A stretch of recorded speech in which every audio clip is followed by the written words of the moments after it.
up spot, playing right field. Nolan Lasky playing first, batting fifth. Billy Chidsey at the shortstop, batting sixth. Designated hitter Matt Santana batting seventh. Adam Walters in the left field batting eighth. And the catcher Josh McGowan batting ninth. Pitching for the Corndogs today, he is what you could call the ace of the Corndogs so far this year. For sure. Aslan Farinelli. Now the batting order for the visiting post 94. Leading things off, Drew Catron playing second base. Adler Holtz, the DH, batting second. Max Rome behind the dish, batting third. Bradley Ferris playing third base. Batting fifth, Chad Roosebolt, first baseman. Joey Kirk in left field, batting sixth. Nathan Simpson in center field, batting seventh. Batting eighth is Luke Basie, shortstop. Miles Huber playing right field.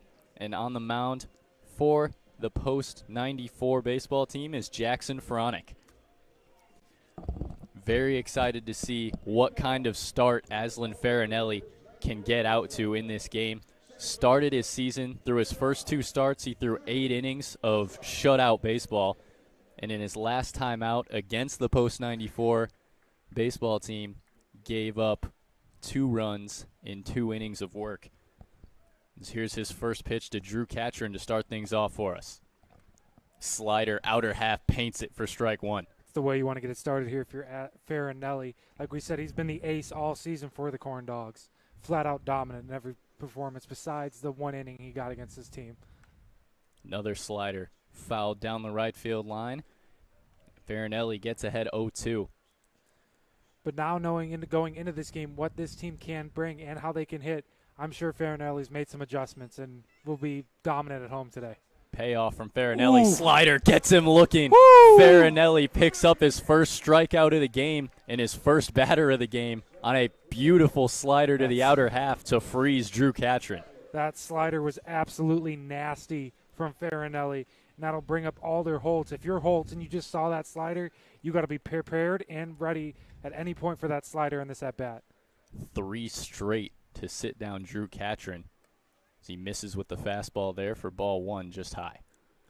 Not going to see a high strike zone from the umpire today, it seems. A little different from the past couple we've seen from 1-0 ripped down the right field line and fair just past the glove of Nolan Lasky. Adler Holtz going to turn and head for second as that ball is called dead. It's going to be a ground rule double, I believe. It might have gotten through the service fence and right. And Adler Holtz has a 1-out double to get things started for the post-94 Vikings. It was just a great piece of hitting there from Adler Holtz. No wonder he's the DH, the designated hitter, hitting it right down the line and starting the post-94 Vikings out early, starting them out really well early. Catcher Max Rome coming to the plate now. 1 away and a man on second. Excited to see this team today. See how much attention Aslan Farinelli pays to Holtz on second. Goes to the slider. It's grounded foul down the left field line for strike 1. Wonder if that was going to get called fair there almost, because the umpire was waiting just a little bit to see, and then he called it last second. A little bit of an odd bounce. Just missed being over the bag, which would have made it fair. Goes foul, and it's strike 1. Farinelli getting the sign from McGowan. And here's the 0-1. Another slider, called strike right Beautiful down the middle. Pitch. And he has brought the slider with him so far. Yeah. As that freezes Max Rome for strike 2. Speaking of not being at Legacy Fields in a long time, we haven't seen Josh McGowan behind the plate in an awful long time. I believe ever since he came out of that game, I would say about a month ago, over a month ago now. Came out of a game after catching a foul ball in a spot that you don't want to catch a foul ball. No. And we've only seen him in the DH role since then. Good to see him back behind the plate today. Good defensive catcher. 0-2 from Farinelli. Slider punched into right. It's going to get down for a single in front of Drew Costiba. He bobbles it. Adler Holtz cruises into third. Throw to second. Just not in time. Aggressive base running from Max Rome almost cost him, but he gets into second safely, and now it's second and third with 1 out for Bradley Ferris, the third baseman. Max Rome playing, like you said, playing it awfully close going to second there, being really aggressive. And honestly, for a second, I thought he was going to be out. Yeah, very close throw. Not sure if Drew Costiba just lost that one in the sun, played it a little oddly off the bounce, and it ended up behind him, but a heck of a throw to make that one close. Farinelli's first pitch to Bradley Ferris with runners on second and third. Spikes the fastball, gets by him, but with our bouncy backstop here at Legacy Fields, that one pops right back to McGowan. No chance of scoring there. It's 1 ball, no strikes. You saw Adler Holt almost take off there, but once he saw a bounce back, he immediately retreated back to third base. You can't blame him. 1-0 pitch from Farinelli. Slider swung on in the dirt and missed. 1-1. So far, Farinelli's slider has been untouchable. Flat out untouchable. It's been disgusting. Runners on second, third, still only 1 out for Farinelli. So here's the 1-1 to Ferris.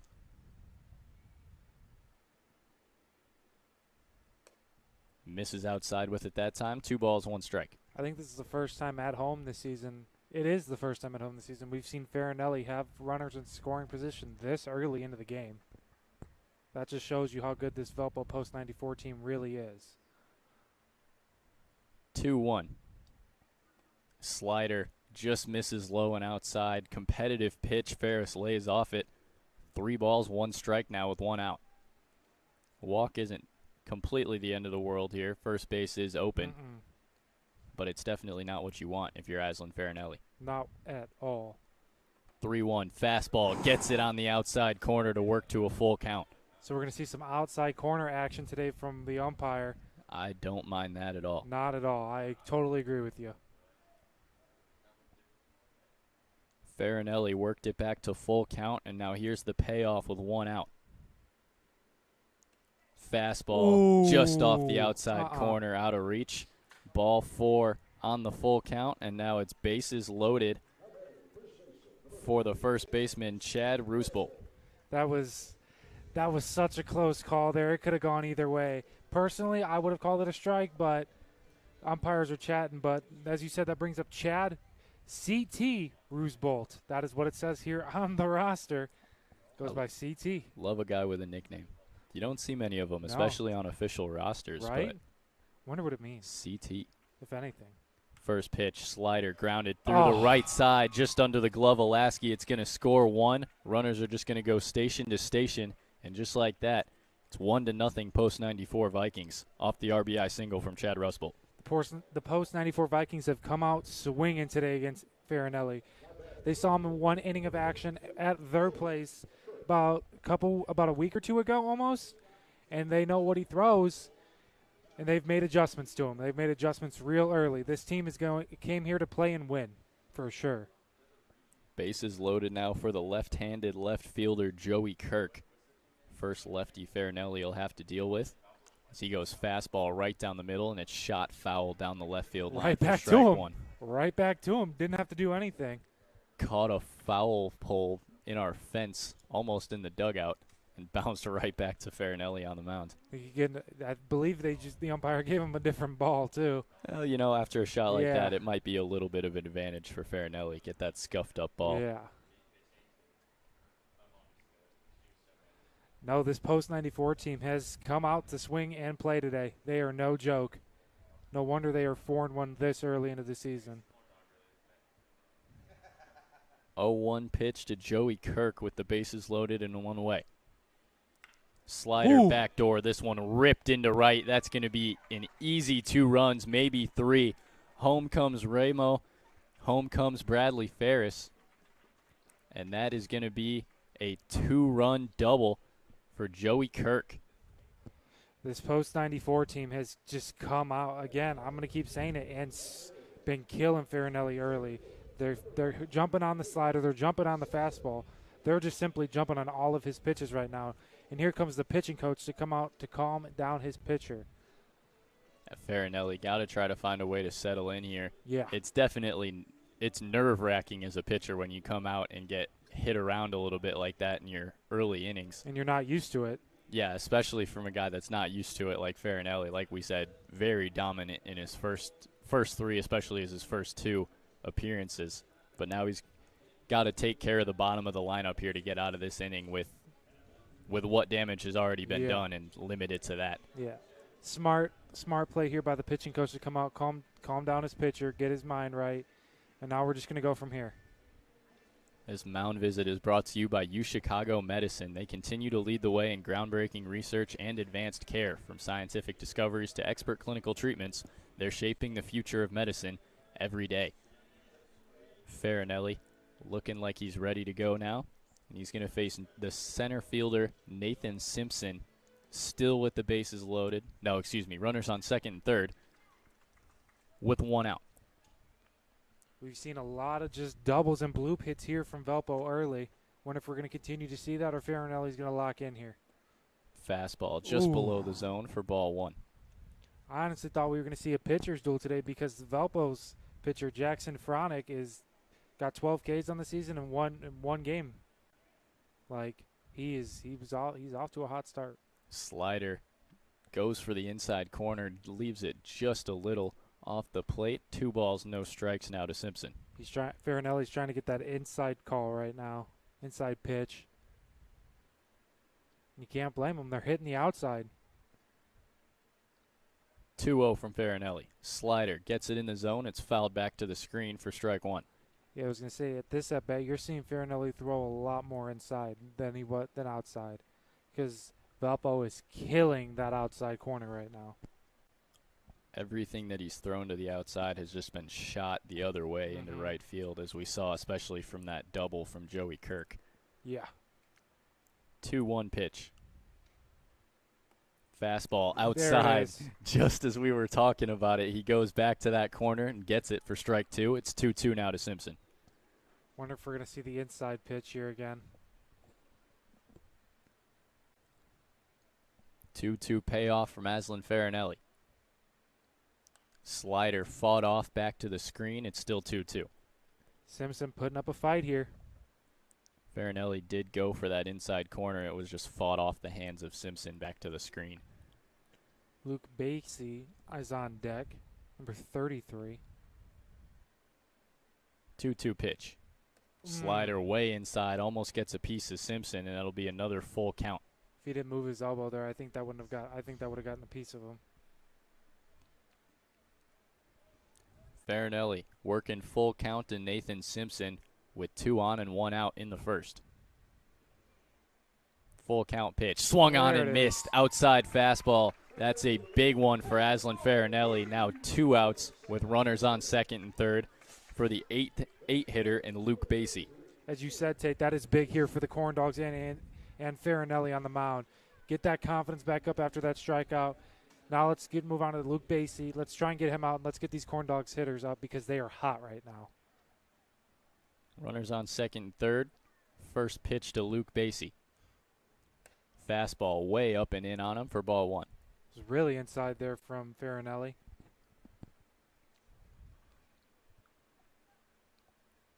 1-0 pitch.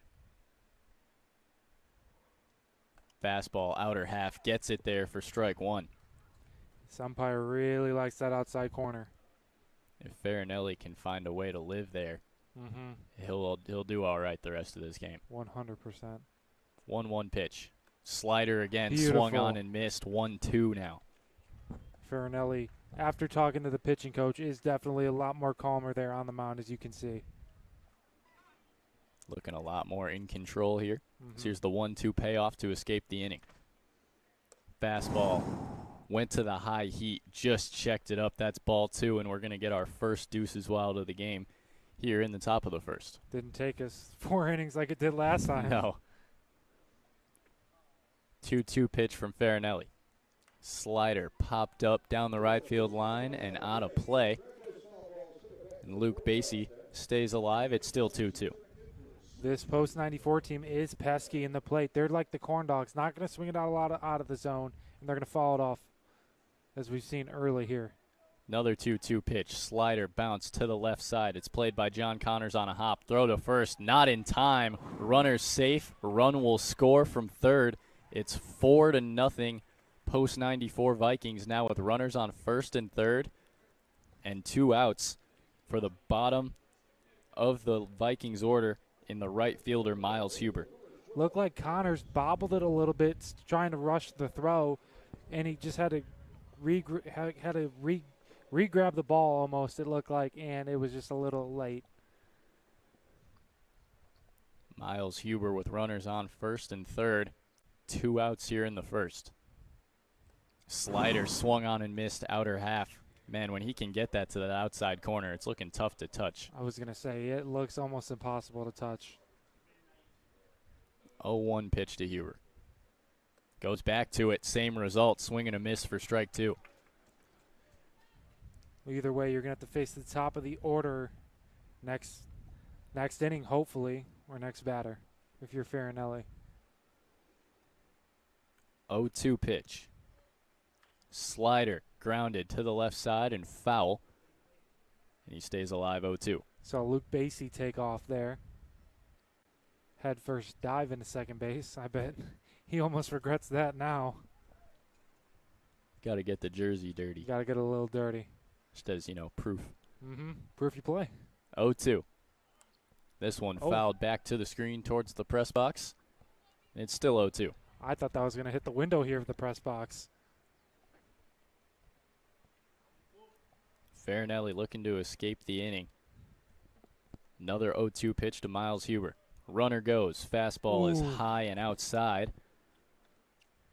And Luke Basie will cruise into second uncontested. And it's 1-2 now to Miles Huber. These Valpo hitters are really patient and pesky at the plate, almost like they're corn dogs. 1-2, slider grounded foul to the left side again.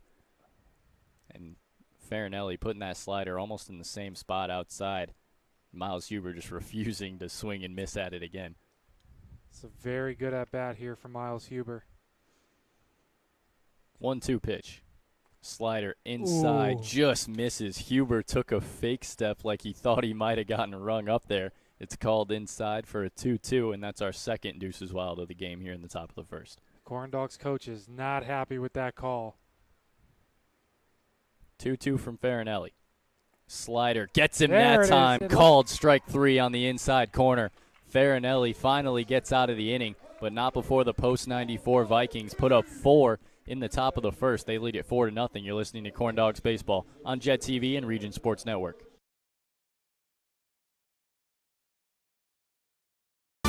And financial education to enrich the lives of individuals and businesses in the communities we serve. Our promise for a better tomorrow for generations to come is what sets Centier apart. Centier Bank, Indiana's largest private family-owned bank.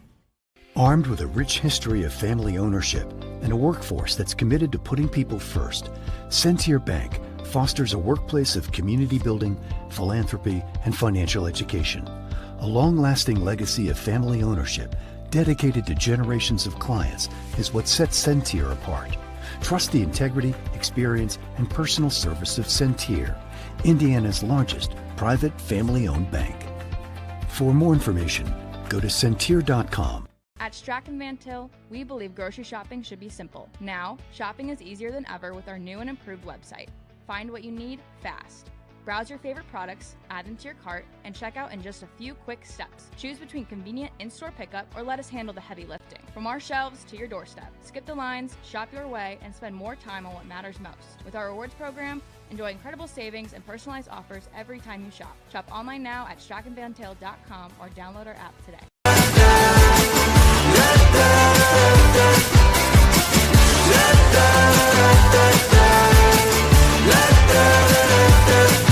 Hold up, now do what you do, get loud, go ahead, get loose, get down to business, tell everyone, nothing's off limits, you can have everything you want. Belvedere Senior Housing is an affordable assisted living community for adults 55. Welcome back to the Corndogs, bottom of the first here in Legacy Fields. They trail 4-0 to the Valparaiso post-94 Vikings. And it's going to be Colin Adams leading things off for the Corndogs here in the bottom of the first, trying to get something going against Jackson Fronick. First pitch from the lefty to Adams, changeup, fouled back to the screen for strike 1. We see a little lefty-on-lefty action early here today. But I was telling Tate during the break, the ninja headband on Colin Adams It's just tough, straight up. It's just he just looks awesome. Like I don't know what else to say, but he just looks cool. Some people pull it off. Colin Adams pulls it off. He pulls it off. 0-1 taken just outside for ball one. Especially as a leadoff hitter and an outfielder, yeah. Colin Adams been one of the best leadoff hitters all season for the Corndogs. 1-1 pitch from Fronick. Way outside, easily taken for ball two to Adams. Fronick trying to get that outside corner now. Seeing a lot of arm side movement on these pitches. That one comes back in, just misses up and into Adams. 3 balls, 1 strike on a couple of really good takes from the leadoff man for the Corndogs. Yeah, both leadoff mans here for the Corndogs this season. Colin Adams and Billy Jones are really patient. 3-1 fastball. This is ripped into gone. right. This has a chance. Gone. It's going to be out of here. There we go. Leadoff home run for Colin Adams, and it's 4-1 Corndogs. What a way to strike back here for the Corndogs early. Colin Adams, told you, man, it's the Ninja headband. It's got to be the Ninja headband. Should we I'm going to start calling him Colin the Ninja Adams. I don't have any objections to that, especially after that swing. Yeah, that ball was crushed. Absolutely obliterated. Already 1 run in the first to bring it to 4-1 post 94 Vikings. And Ryder Fernandez, the second baseman, going to come to the plate next. Ryder Fernandez batting .321 on the season. Look to stay hot here. First pitch from Frolic. Takes it upstairs. Fernandez been also one of the best hitters for the Corndogs, but also defensively has been almost a gold glove out there. Nothing gets past him. 1-0 pitch from Fronick. Spiked in the dirt. Ball 2. Easy take there from Fernandez. Fronick looks a little rocked right now after that moonshot from Colin Adams. 2 balls, no strikes. Pitch to Fernandez. Ooh. Backdoor breaking ball taken below the zone. Ooh. I really thought that was a strike, but Yeah. it's 3-0 to Ryder Fernandez. This umpire is really, really picky with his zone. 3-0. Backdoor curveball again, spiked, and it's a walk to Ryder Fernandez. Man on first, still nobody out for John Connors. John Connors, we've seen him be John Connors on the season hitting .340, 4 doubles, 2 triples, but no home runs. We know he's got that power. Hopefully we can see him get one over the fence here today. Battery meeting at catcher going out to talk to the pitcher. I'd say if you're John Connors here, you almost take until you get a strike. 100% After the 4-pitch walk to Ryder Fernandez, I say you wait till you see one. Mm-hmm. You think Fernandez is going to go here? He's got a pretty decent lead over there. Change up with that ton of arm side break from Fronick.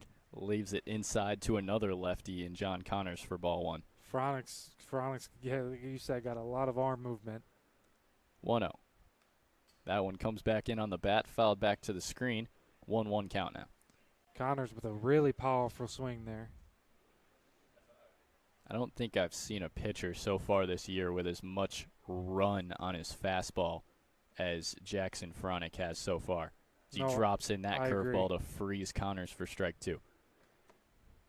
Fronick now kind of focusing in on what the umpire likes and where he calls it. 1-2 pitch to Connors. Breaking ball popped up to the left side. That might be shortstop Basie underneath it. Ooh. No, it's going to be taken by Bradley Ferris for the first out of the inning.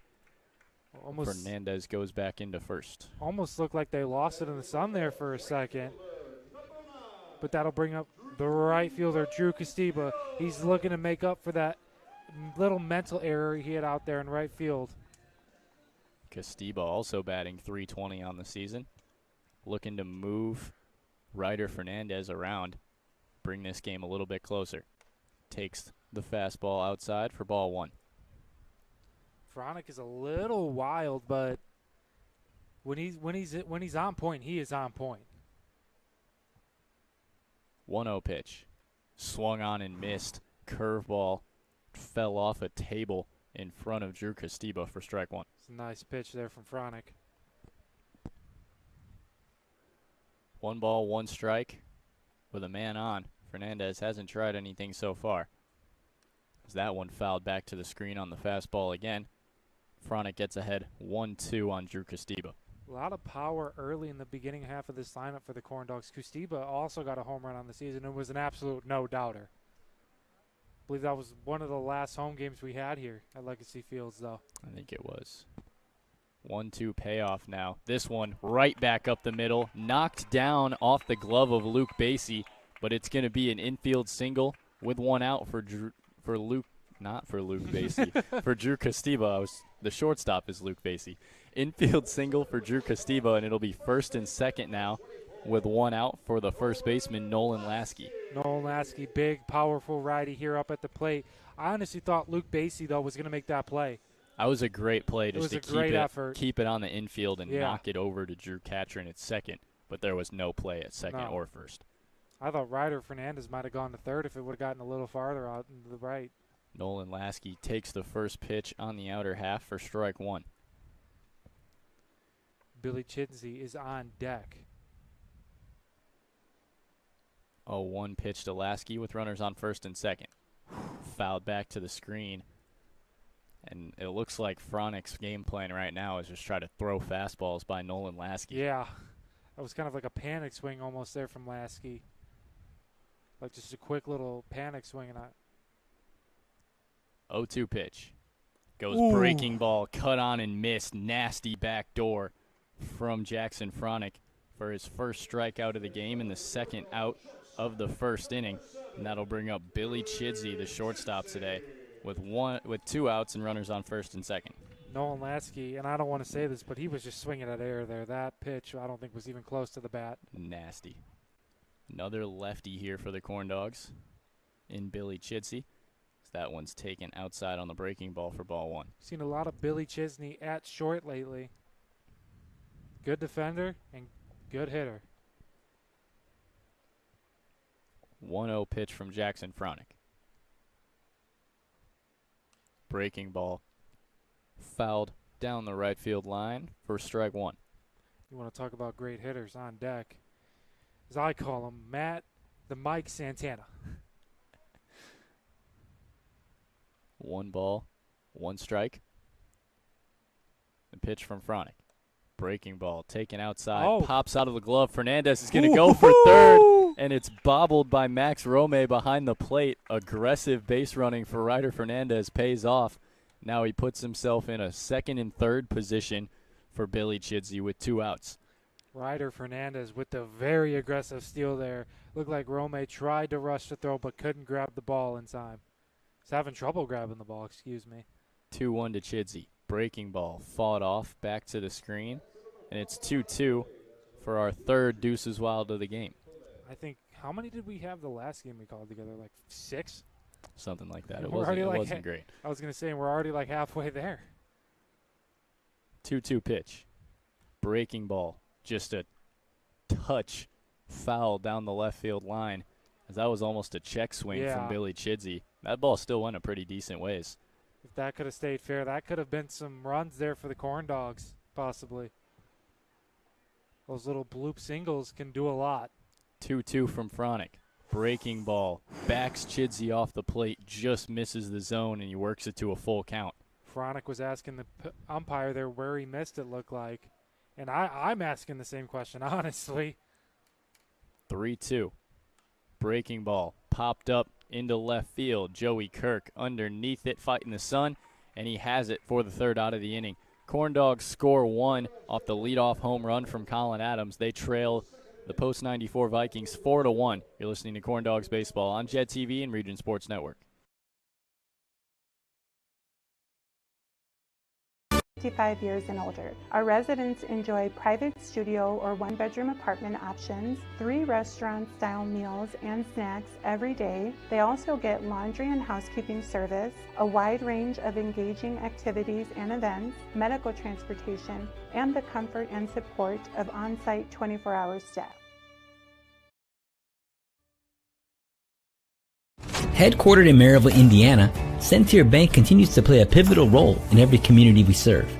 Beginning with a single location in 1895 to serving 13 counties across Indiana, Sentier Bank has championed a workplace of community building, philanthropy, and financial education to enrich the lives of individuals and businesses in the communities we serve. Our promise for a better tomorrow for generations to come is what sets Sentier apart. Sentier Bank, Indiana's largest private family-owned bank. Armed with a rich history of family ownership and a workforce that's committed to putting people first, Sentier Bank fosters a workplace of community building, philanthropy, and financial education. A long-lasting legacy of family ownership dedicated to generations of clients is what sets Sentier apart. Trust the integrity, experience, and personal service of Sentier. Welcome back to Legacy Fields. We're here in the top of the second. Post 94 Vikings leading your Corndogs 4-1. Purdue Federal Credit Union is proud to be a part of the Crown Point community and support organizations like the Corndogs. At Purdue Federal, we take pride in being your financial partner through all life's big events. You can visit us online at purduefed.com. Did you know that UChicago Medicine Crown Point is now open, bringing world-class care to Northwest Indiana? With advanced adult and pediatric services, their state-of-the-art facility is conveniently located at I-65 and 109th Avenue. Actually passed out on my way here today. Drew Catron going to lead off the second. He grounds it weakly back to Farinelli on the first pitch. Throw to first in time. One pitch, one out here in the second for Aslan Farinelli.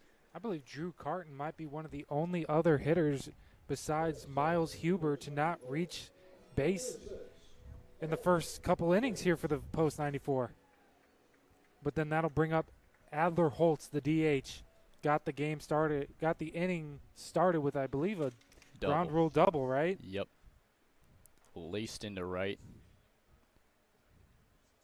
He misses outside on the fastball there, low and in the dirt. One ball, no strikes. Really don't see a lot of those get past Josh McGowan. No, yeah, generally pretty good at blocking. I wonder if they got crossed up on that call there. 1-0 fastball popped up off his leg. It's a foul ball for strike one. Inside pitch there, just kind of trying to saw Holtz off.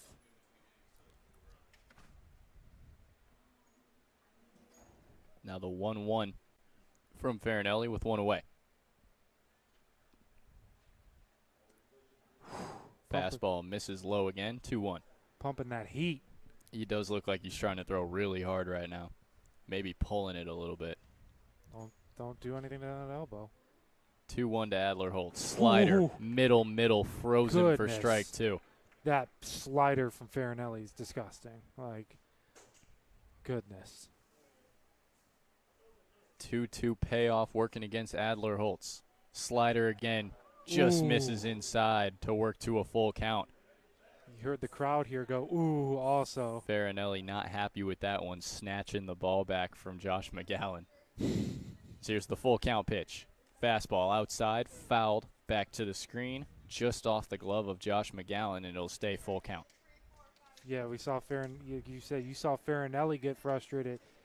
Jackson Fronick also got frustrated with his umpire zone, so might be see a few little frustrated pitchers today. Full count slider, just misses ball four, same spot, very close, but it's a one-out walk to the DH Adler Holtz.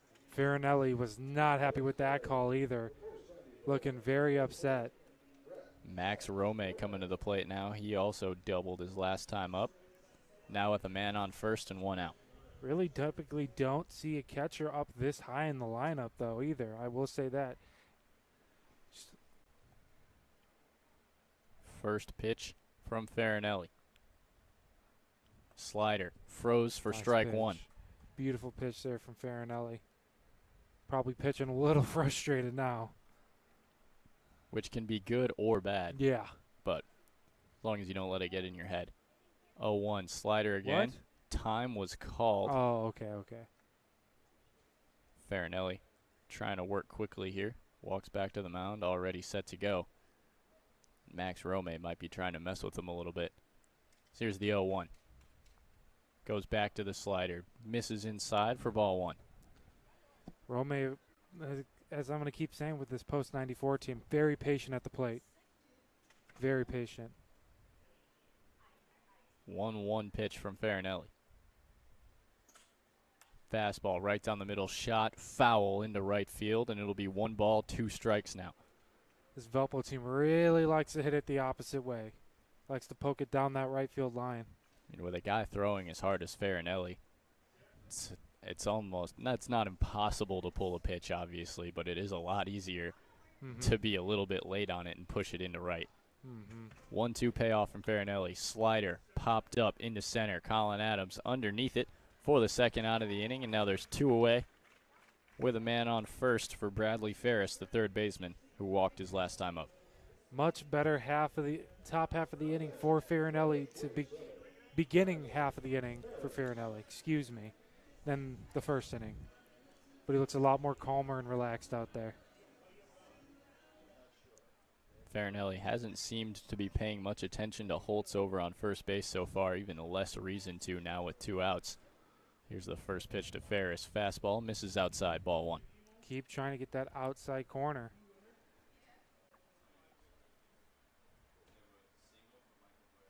1-0 pitch from Farinelli. This one grounded to second. Ryder Fernandez underneath it, flipped it 2. Slide short of the bag by Adler Holtz, and that's the third out of the inning. Farinelli throws up a scoreless frame in the second. Post 94 still leads the Corndogs 4-1. You're listening to Corndogs Baseball on Jet TV and Region Sports Network.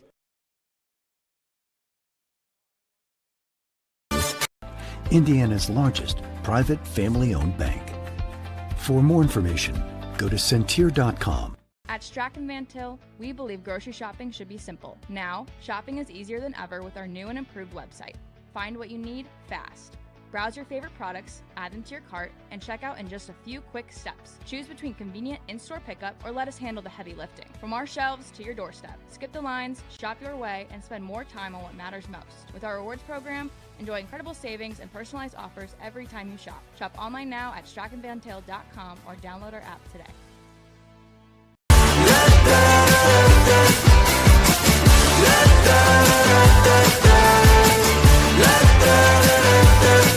Hold up, now do what you do. Get loud, go ahead, get loose. Get down to business, tell everyone nothing's off limits. You can have anything you want.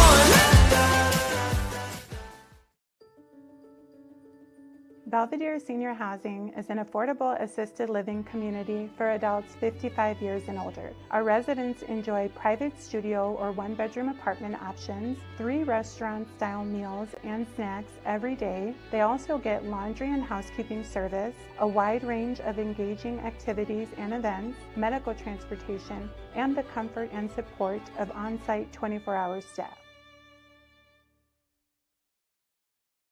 Headquartered in Maryville, Indiana, Centir Bank continues to play a pivotal role in every community we serve.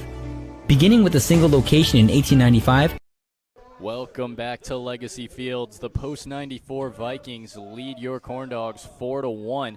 It's going to be Matt Santana leading things off here in the bottom of the second. Jackson Fronick still out there on the mound. His first pitch to Santana is bounced in the dirt, maybe off the mask of the umpire for ball 1. Almost looked like it almost got a piece of Santana there. Promise you I'm not going to call him Mike today unless I'm going to call him the Mike now, like I said earlier. 1-0 pitch fouled back to the screen, strike 1. Santana hasn't played a ton of games for the Corndogs so far, only 11 at-bats, but in those 11 at-bats, he has 6 singles, 3 doubles, and 2 walks with 5 RBIs. He's reached base every time he's gone up to the plate. He takes the 1-1 pitch outside for ball 2. He's arguably the best hitter for the Corndogs so far this year. Granted, limited sample size, but you can't argue with hitting 818. yeah. 2-1. Backdoor curveball taken for strike 2, as that was a good pitch there from Fronick. Fronick looks a lot more comfortable up there now, too. That's the advantage of having that lefty on righty matchup, is that pitch looks like it's coming from the other batter's box. He goes back to it, grounded up the middle, snagged by Fronick, throw to first in time, showing that pitchers are athletes too on that play. The reaction time to knock down that ball, throw out Santana at first for the first out of the second inning. Speaking of pitchers are athletes, our opening day pitcher, Adam Walters, is up to the plate. But that was a great play by Fronick, though, just to get that throw that glove out there and just snatch it for an easy out, number 1. Walters does a little bit of everything for the Corndogs. Obviously a pitcher. We've seen him in center, in left today. Athlete. Swings through the first pitch there for strike 1. Walters also had a pretty successful year at the plate, batting .314 through 35 at bats. Here's his 0-1 from Fronick. Swung on and missed. Change up in the dirt. Good pitch from Jackson Fronick, and he gets ahead of Walters 0-2. That pitch from Fronick was disgusting. 0-2 payoff. Way outside. Easy take, and it gets behind Max Rome. 1 ball, 2 strikes with 1 away. Adam Walters, as you said, another great hitter here for the Corndogs this season. But he's getting played with right now. 1-2. He pops this one into right. Underneath it is Miles Huber for the second out of the inning. Just a casual play there from Miles Huber, the 9-hitter today for the Post 94 Vikings. Simple routine play out there. Catcher Josh McGowan coming to the plate now. This is McGowan's first at bat from catching all season, so excited to see him. Haven't seen him here play in a while, so see how the first at bat goes. First pitch from Fronick, swung on and missed, outside fastball. Believe repping his college on his helmet. Could be wrong. Product of Roosevelt University in downtown Chicago. That one's fouled back to the screen, and Fronick quickly ahead of McGowan. No balls, 2 strikes. McGowan got to choke up on the bat here and be ready for anything. Find any way to stay alive here. Yeah. These Corndog hitters are good at it, though. They will make an at bat difficult for the pitcher. 0-2 pitch. This one grounded foul back to the screen, and it's still 0-2. Would love to see him go deep here. That would be awesome. That would be something. That would be a great welcome back at home here for Josh McGowan. 0-2 from Fronick. Oh. Backdoor curveball, swung on and missed. It's a 1-2-3 inning for Jackson Fronick and the Valparaiso Post 94 Vikings. They still lead the Corndogs 4-1 heading to the top of the third. You're listening to Corndogs Baseball on Jet TV and Region Sports Network. To serving 13 counties across Indiana, Centier Bank has championed a workplace of community building, philanthropy, and financial education to enrich the lives of individuals and businesses in the communities we serve. Our promise for a better tomorrow for generations to come is what sets Centier apart. Centier Bank, Indiana's largest private family-owned bank. Armed with a rich history of family ownership and a workforce that's committed to putting people first, Centier Bank fosters a workplace of community building, philanthropy, and financial education. A long-lasting legacy of family ownership dedicated to generations of clients is what sets Centier apart. Trust the integrity, experience, and personal service of Centier, Indiana's largest private family-owned bank. For more information, go to Centier.com. At Strachan Van Til, we believe grocery shopping should be simple. Now, shopping is easier than ever with our new and improved website. Find what you need fast. Browse your favorite products, add them to your cart, and check out in just a few quick steps. Choose between convenient in-store pickup or let us handle the heavy lifting. From our shelves to your doorstep. Skip the lines, shop your way, and spend more time on what matters most. With our rewards program, enjoy incredible savings and personalized offers every time you shop. Shop online now at strachanvantil.com or down. Welcome back to Legacy Fields. Valparaiso Post 94 Vikings lead the Lake County Corndogs 4-1. Misprint, the official printing partner of the Lake County Corndogs. We specialize in delivering the highest quality signs and printing on time and within budget. Big or small, we do it all. Visit misprintindiana.com to learn about our services. And a big thanks to Albanese Confectionery in Maryville, the Lake County Corndogs Kids Club sponsor and home of the world's best gummies and chocolates for over 40 years. Remember, look for the A on the tummy to know you've got the best. Farinelli goes fastball right down the middle there to get ahead of Chad Rustbolt for strike 1. Albanese is the best, though. I will say they have some good food. They have some good candy. Same pitch. Gets the outer half there on the strike call. Quickly ahead of Rustbolt 0-2. CT is really behind Farinelli right now. Just think that's such a fun nickname. I wonder where it came from. 0-2, Ooh. curveball inside, just misses. 1 ball, 2 strikes. I thought that was going to get a piece of him almost. Not quite crowding the plate, but definitely not back in the batter's box is Russ Bolt. Here's the 1-2. This one grounded to the shortstop, picked up, thrown to first in time, and a solid play there from Billy Chidsey to beat out Russ Bolt for the first out of the inning. Just a great play there by Billy Chisney, and it was also a good piece of hitting by Rusbolt there. Just getting the ball in play, making it a closer play at first than we thought it would have been, but quick, easy out number 1 here for the Corndogs. The lefty, Joey Kirk, coming to the plate now, doubled his last time up. See what Farinelli can do with him here as he seems to be settling in. Misses the fastball inside for ball 1. I believe Joey Kirk is the one who brought in those 2 runs, right? Yes, he is, on that absolute line shot to right field. Mm-hmm. 1-0 pitch. Backdoor curveball, gets Nice it there for pitch. strike 1. Yeah, as you said, Farinelli is starting to look a lot more comfortable out there. Not quite the same speed as the slider. He took something off, froze Kirk to get that one. Same pitch, but inside, bounce to the right. Nolan Lasky picks it up, flip to first with Aslan Farinelli covering for the second out of the inning. Textbook defense there from the Corndogs, and now there's 2 away for Nathan Simpson, the center fielder. I feel like both these teams are very similar in the sense of they're both very patient and pesky at the plate, and they play great defense, and the pitching is relatively similar too.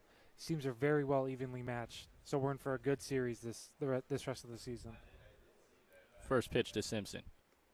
Fastball just misses the outside for ball 1. Farinelli looking a little, again, frustrated with that call there. 1-0 pitch. Off speed, swung on and missed, low and away, strike 1. Blowing that fastball right by him.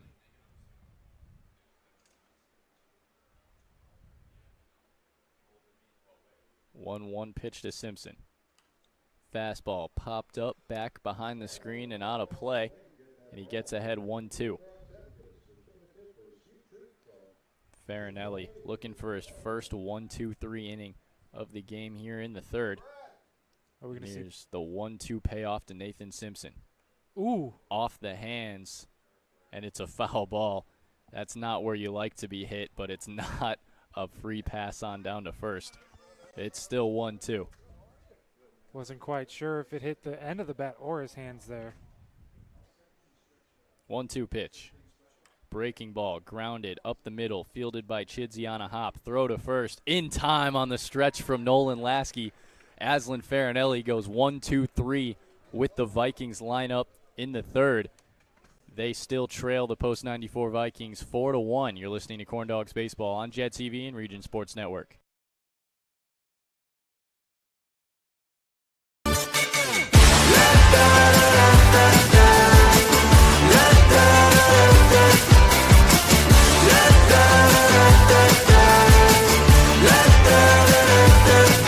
Hold up, now do what you do. Get loud, go ahead, get loose. Get down to business, tell everyone nothing's off limits. You can have anything you want.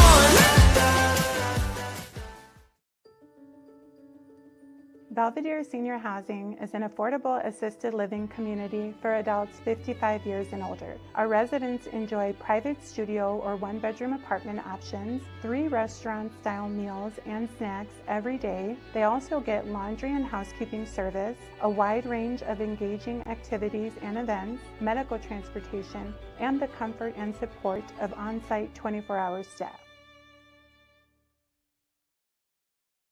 Headquartered in Maryville, Indiana, Centier Bank continues to play a pivotal role in every community we serve.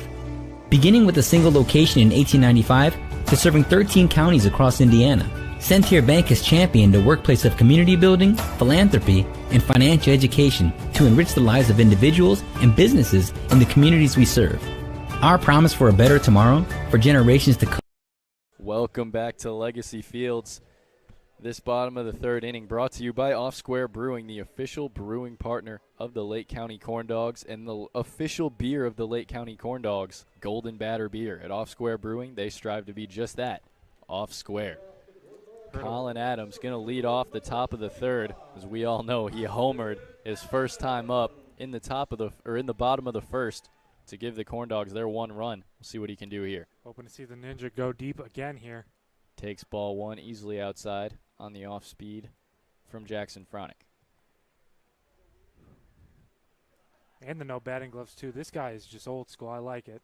1-0 pitch taken for ball two. I don't know if I can call a ninja headband old school, but I do rock with the no batting gloves. Yeah, no, I don't. I said old school, and I'm like, I don't know if that's really old school. 2-0 taken inside on the fastball, and it's quickly a 3-0 count worked by Colin Adams. We'll go a mix of old school and new school then. I can look at that. 3-0 pitch. Fastball taken outside. It's a 4-pitch leadoff walk to Colin Adams to start the bottom of the third. That is not a guy you want to get on base. He is quick. A lot of speed. Wonder That'll if- bring up Ryder Fernandez, who walked his first time up as well. Wonder if we'll see him go here. Do have to worry. We haven't seen the lefty pickoff move of Jackson Fronick yet. That one's taken outside for ball one by Ryder Fernandez. It's another speedy threat at the plate and a lot of power. 1-0 pitch. Ooh. Swung on and missed. High heat just over the bat of Fernandez, and it's 1-1. That was just, you said high heat. That was blown past Ryder here. 1-1. This one fouled out of play over the right field dugout. And it's 1-2. Into the kid zone. I can say, like you said, I am surprised Colin Adams hasn't even made an attempt yet. I'm wondering if he's like trying to draw a pickoff move just so he sees what it looks Possibly. like before he decides to go. This one ripped and knocked down. What a Double play What from a Chad play. Roseball, as Oh that my was goodness. a missile off the bat of Ryder Fernandez. He catches it and steps on the bag to double off Colin Adams for the first and second outs of the inning. Hats off, Chad Rosebolt. That was a heck of a play. That was one heck of a play there from CT at first base. Colin Adams did not look like he thought he caught it. He didn't even have time to react from No. getting a secondary lead before that ball was in his mitt. Not at all. First pitch to John Connors, curveball taken for strike one. We saw Connors and Fronick last time. I believe Connors struck out or flied out. No, he flew out. Connors popped out to third. Yeah, that's right. Took that pitch outside for ball one. It's 1-1 with 2 outs now. It was Nolan Lasky who struck out. Yeah, get them confused sometimes. Both big dudes. Yeah. 1-1 taken easily inside at the knees for 2 balls, 1 strike. Another lefty on lefty. A lot of lefty on lefty today. 2-1 pitch, curveball taken Ooh. right down the middle for strike 2, and that'll give us our 4th deuces wild of the game. Fourth, yeah. 4th deuces wild of the game. First one in a while. Here in the third inning. Yeah, since the first inning, actually. 2-2 payoff from Fronick. This one laced into left. Nice It'll be piece a of hitting. base hit the other way for John Connors. Just caught a piece of that fastball from Fronick and laced it into left field over the head of Luke Basie at short for a 2-out knock. And that'll bring up Drew Costebo. This is the guy you want up here. A lot of power in that bat. And Costeba. Singled his first time up. Now with 2 away and 1. First pitch from Fronick. Fastball. Gets the upper out corner for strike 1. And that's not a call we've seen a lot of so far, No. but Fronick must have hit it there. Costeba kind of tweaked his head there a little bit, wondering about the call. 0-1 backdoor curveball painted perfectly on that outside corner. I can't argue with that one. Yeah. That was a great pitch from That was Fronick. Fronick, ever since the first inning and letting up that one run, he has been almost untouchable. 0-2 payoff to Drew Costeba. Fastball swung on and missed low and outside. He gets him on strikes. And it's a scoreless inning for Jackson Fronick, helped out by his defense. They still lead the Corndogs 4-1 heading to the top of the fourth. You're listening to Corndogs Baseball on Jet TV and Region Sports Network. To come is what sets Centier apart. Centier Bank, Indiana's largest private family-owned bank. Armed with a rich history of family ownership and a workforce that's committed to putting people first, Centier Bank fosters a workplace of community building, philanthropy, and financial education.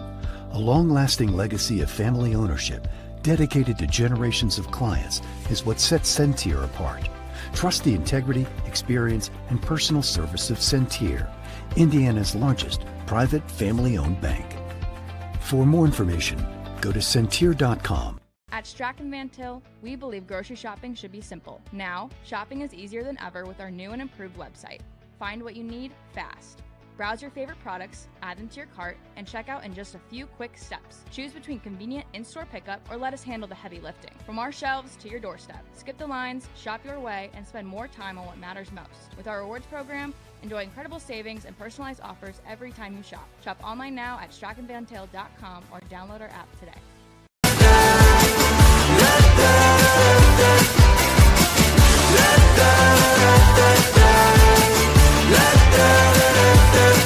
Hold up, now do what you do. Get loud, go ahead, get loose. Get down to business, tell everyone nothing's off limits. You can have anything you want. Welcome back to the top of the fourth. Post 94 Vikings lead the Corndogs 4-1. You're looking to buy gear without breaking the bank? Come to Play It Again Sports in Maryville. We buy, sell, and trade new and used sports and fitness gear every day. Whether you're scoring your first glove, upgrading your home gym, or cleaning out your garage, we've got quality gear at prices you'll love. It's that small-town sports feel with a big-time selection. Play It Again Sports in Maryville, your local sports store. Farinelli's first pitch to Luke Basie, taken right down the middle for strike one. Farinelli coming off of a 1-2-3, top of the third, looking to carry that over here in the fourth. We've seen quite a pitcher's duel here ever since the first inning. Misses low there, 1-1. Farinelli looks a lot more comfortable out there, and so does Fronick. Fronick has been dealing ever since the first. They both have. 1-1 pitch from Farinelli. Curveball grounded to the left side, picked up by Connors at first. He bobbles it, drops it, and that'll be, I don't know if you can call that a hit or not. But Luke Basie ends up aboard first base on the ground ball to John Connors. I really don't know what happened there. I think, did he just drop the ball? Yeah, on the transfer, went to throw, and it just fell out of his hand. Man on first and nobody out for the 9-hitter Miles Huber. Struck out his last time up in the bottom of the first. Top of the first. First pitch to him from Farinelli. Fastball right down the middle. Popped up and out of play for strike one. See, I believe this is the first time we've seen Miles Huber since the first. Pick over to first to check up on Luke Basie. Nothing doing. It's still 0-1. Wonder if we'll see Basie go now that he's seen the pickoff. Yep. Oh, no. Fake. Swung on and missed on the curveball. Great breaking ball there from Farinelli. Not one we've seen a ton of. Mostly reliant on the slider, but a lot of vertical movement on that. He draws a swing and a miss and gets ahead of Huber 0-2. That was a great fake at first. I thought he was going to go. 0-2. Now he goes. This Ooh. one laced into left center. That's going to get down in front of Walters. Runners will go just station to station, and it's a no-out single for Miles Huber at the bottom of the lineup, and it's first and second for Drew Catron, the leadoff man. Looked like Walters almost lost it in the sun there and left. And I mean, you really can't blame him. He's looking directly into the sun right now. Left field is no joke here at Legacy. Especially for these night games. Yeah. You're right. He is looking directly into the setting sun. First pitch to Drew Catron. Curveball misses up and in. Ball one. Catron 0 for 2 on the night. Looking to turn it around here in a favorable position. Nobody out. Runners on first and second. This is smelling danger here for the Corndogs. 1-0 pitch from Farinelli. Breaking ball in the dirt, ball 2. Unless we can see the improbable triple play or double play here to get the momentum back in their court. A ground ball to the middle infield would be huge here if you were Aslan Farinelli. Huge. Exactly what you're looking for. Or a strikeout. Always looking for a strikeout. Oh, yeah. 2-0 to Catron. Fastball There it outside, paints it for strike 1. There's that outside corner. Farinelli went away from it for a little bit. Looking to work back there against Drew Catron. 2 balls, 1 strike. Runner goes. Oh. He steps off the mound. Throw to first. Throw him out at third. What a That play. was The awareness great. from Aslan Farinelli to throw out Luke Basie trying to steal on him. And now there's 1 out with a man on first. And that's a lot better looking for Aslan Farinelli. Yeah. That's what you need there if you are the Corndogs in that moment. And Aslan Farinelli just read that like a book. Took a look back at Basie. Came set. Basie started to go. And Farinelli, just the wherewithal. He didn't balk. Stepped off like he needed to. Throw him out at first. Or throw him out at third. That's laced and caught by John Connors. Almost made the double play on Miles Huber. The Corndogs defense coming to play here in the 4th. Now 2 away with a man on first for Adler Holtz, the DH. We spoke it into existence a little bit there. We said the defense needed to come to play. We almost saw a similar play to that Rosebolt had with Lasky there. First pitch to Holtz. Fastball grounded to the left side. Chidsey into the gap, straight. under the glove. Clean single for the DH, Adler Holtz, and he is on fire at the plate today.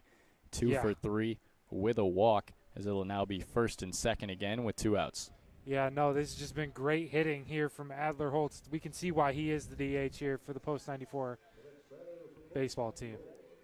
Catcher Max Rome doubled his first time up, flew out to center, trying to break this one open with 1 man in scoring position here in the top of the 4th.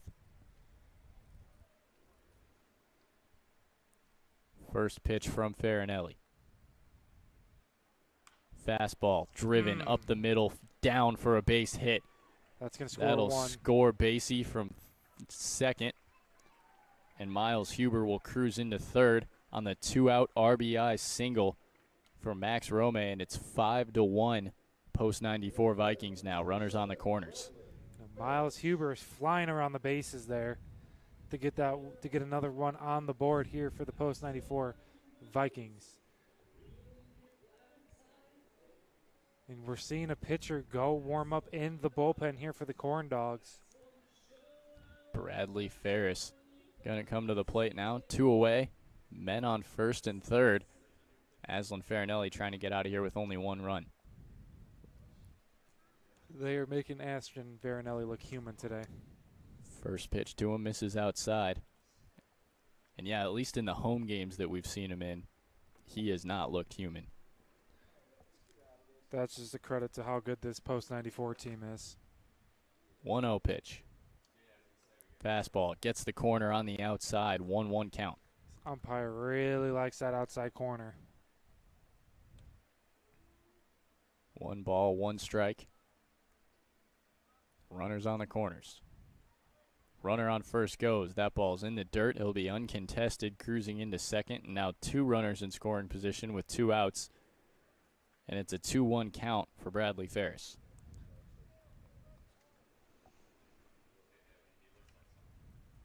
Farinelli looking to get out of this inning with little to no damage done.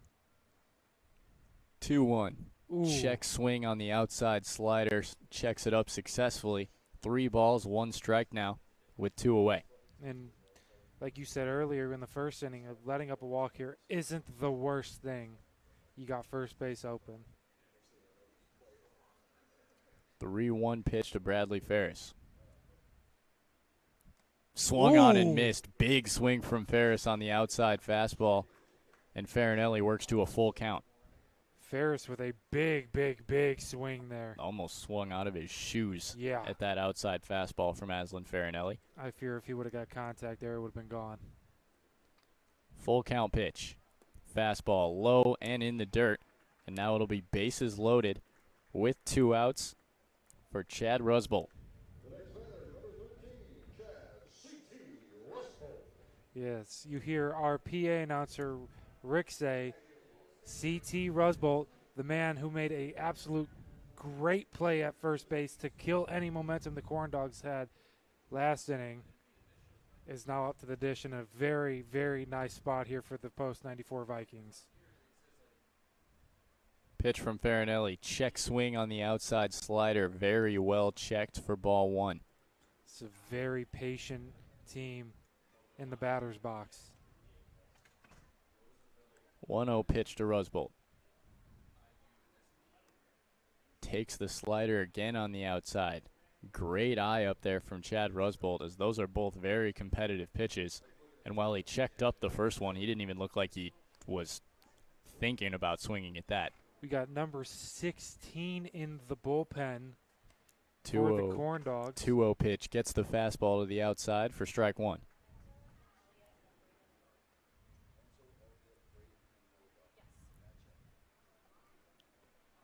Two balls, 1 strike. Bases loaded. Here's the pitch from Farinelli. Fastball down the middle. It's laced right back up the middle, and it gets over the head of Colin Adams. That's going to score at least 2. That ball's all the way at the wall. Score 3. It's going to score 3. Oh. No, throw to the plate. Oh. Not in time, and it gets through the legs of Josh McGowan, as that one was hit right at Colin Adams. Took a weird bounce, and it's a bases clearing double for Chad Rusbolt. It's 8-1 post 94 Vikings, and that could be the end of Aslan Farinelli. I think it's gonna. That was a very hard hit ball. Yeah. Colin Adams looked like he was playing it, and it bounced the opposite direction that he was running. Almost rolled all the way to the wall. As we are going to see a pitching change, we'll be right back. You're listening to Corndogs Baseball on Jet TV and Region Sports Network.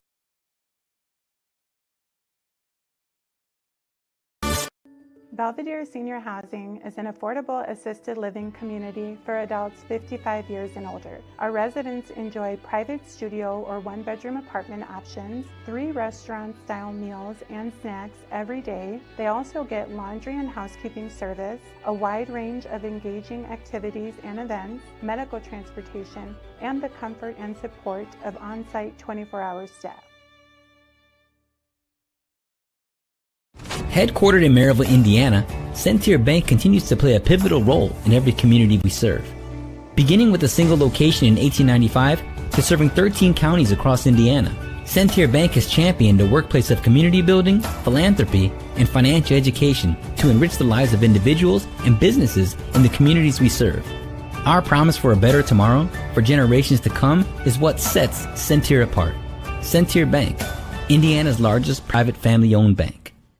Armed with a rich history of family ownership and a workforce that's committed to putting people first, Centier Bank fosters a workplace of community building, philanthropy, and financial education. A long-lasting legacy of family ownership dedicated to generations of clients is what sets Centier apart.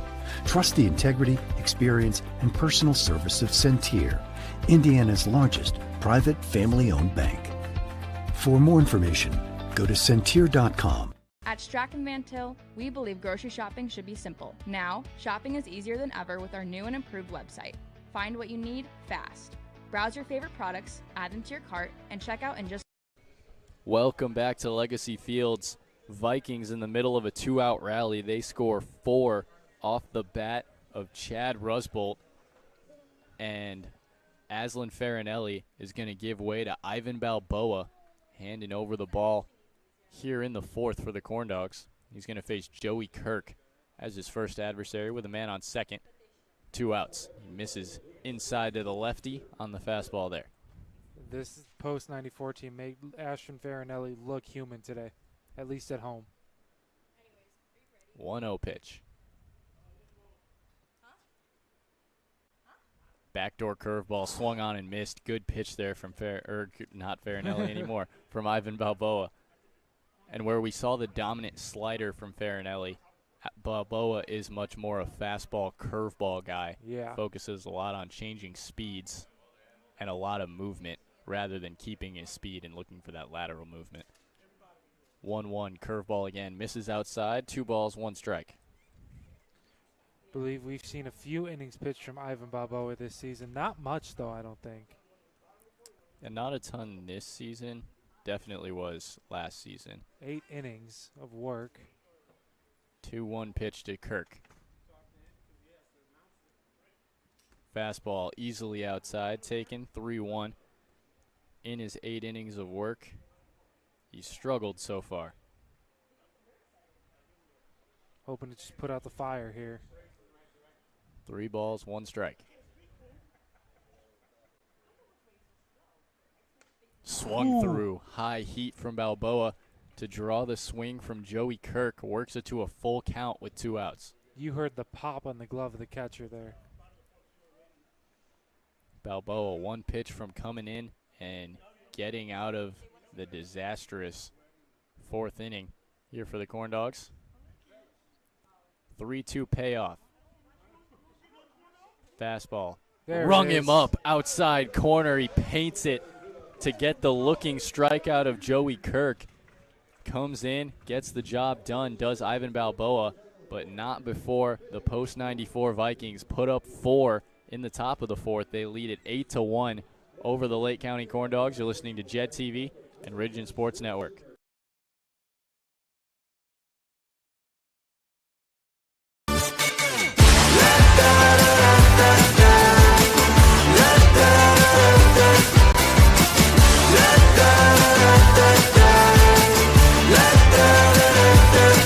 Hold up, now do what you do. Get loud, go ahead, get loose. Get down to business, tell everyone nothing's off limits. You can have anything you want.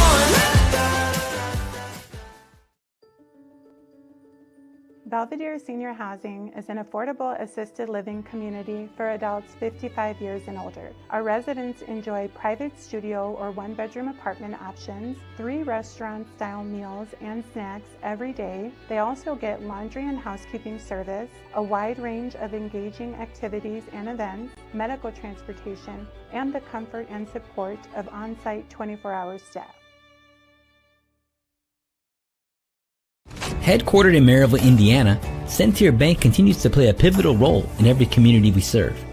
Beginning with a single location in 1895 to serving 13 counties across Indiana, Centier Bank has championed a workplace of community building, philanthropy, and financial education to enrich the lives of individuals and businesses in the communities we serve. Our promise for a better tomorrow for generations to come is what sets Centier apart. Centier Bank. Welcome back to Legacy Fields. Nolan Lasky going to lead things off for the Corndogs here, trying to get something going as they trail the post-94 Vikings 8-1 in the bottom of the 4th. First pitch from Jackson Fronick still out there on the mound, spiked for ball 1 to Lasky. How much longer do you think we're going to see Jackson Frock go today? Right now he's not showing much signs of weakness, so I say he stays out there till he hits whatever his pitch limit is. I agree. 1-0. Backdoor curveball swung on and missed by Lasky for strike 1. This guy, Fronick, is dominant. He's dominant. He's probably one of the best pitchers, if not the best pitcher the Corndogs have faced all season. 1-1 pitch. Backdoor curveball again. Goodness. Froze Lasky this time. 1 ball, 2 strikes. And that curveball is just so hard to hit. It's very obvious. It's meant to be different from his fastball, but the contrast is just crazy. Goes to the fastball there, misses outside, ball 2. Yeah, no, Fronick is just untouchable and hittable right now. 2 balls, 2 strikes to Nolan Lasky. This one popped into center. Tracking it is Nathan Simpson. Diving catch in the gap, and he just misses it off the glove. Nolan Lasky's going to cruise into second base, and that was almost a superhuman play from Nathan Simpson, and he just couldn't hold on to it. Nolan Lasky starts things off for the Corndogs, and that one might be a double because he dove for it. I'll give him a leadoff double for that. Billy Chidsey coming to the plate now. Nobody out. Man on second. A little bit of hope here for the Corndogs. Jackson Fronick, a product of Wabash University, in 5 appearances in this past season, 6 ERA and 1 win. check swing on the curve. Called foul. Called foul ball. I thought that just got through the legs of Max Rome. Yeah, but it's no. called strike one. I was like, I didn't even think he got contact on that. Jackson Fronick gets ahead of Chidsey. 0-1. Next pitch, fastball just up and in. Ball one to the lefty. Little fun fact here, though. Jackson Wheeler, who also plays for the Corndogs, also plays for the Post 94 baseball team. On both lineups. 1-1. Slider taken outside. 2 balls, 1 strike to Billy Chidsey. So I'm sure Wheeler, once he's back with the Corndogs, he's going to be talking a lot of crap. I say there's not a way that Wheeler can lose in this matchup. Not He at wins all. no matter what.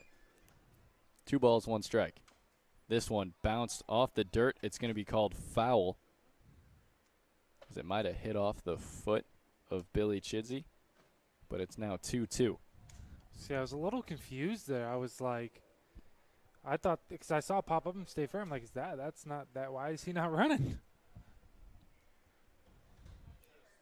Chidsey trying to stay alive here, down 2-2 with a man on second, nobody out.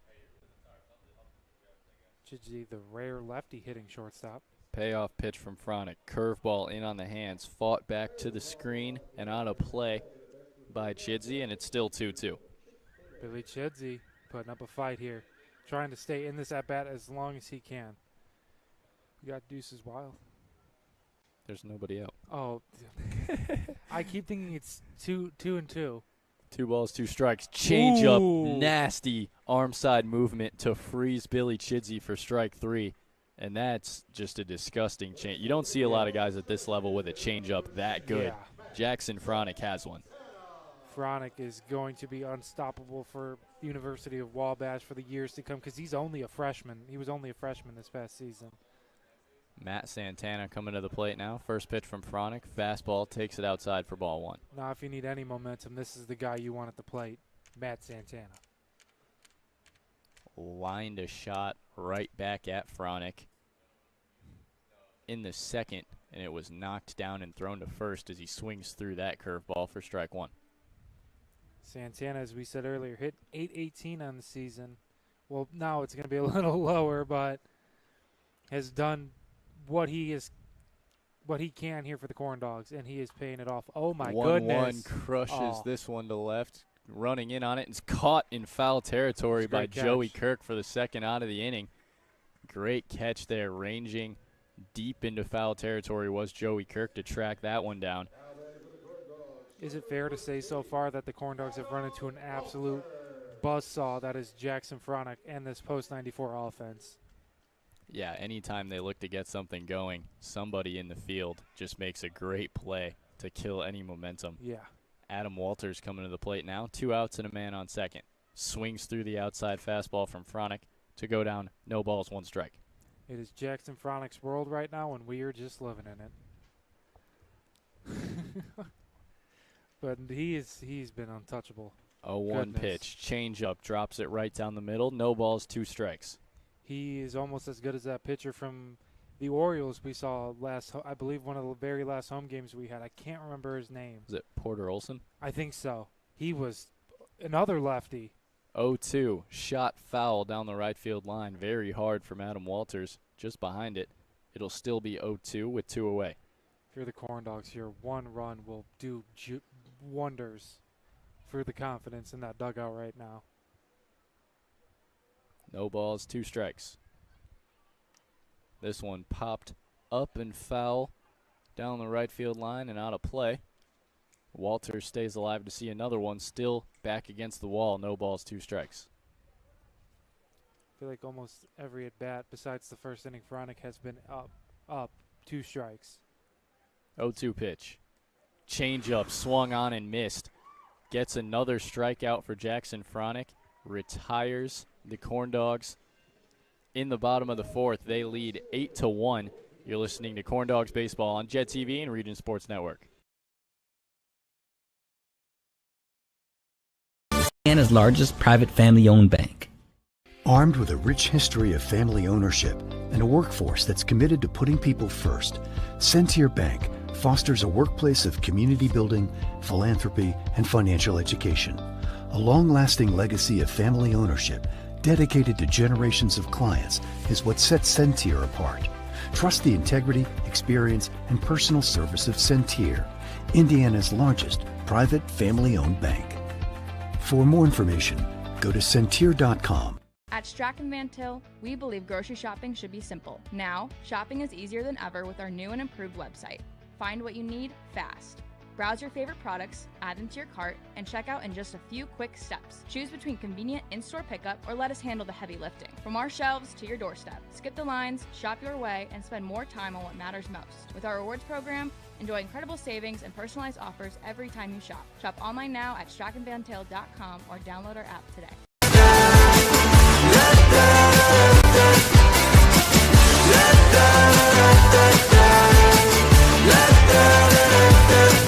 Hold up, now do what you do.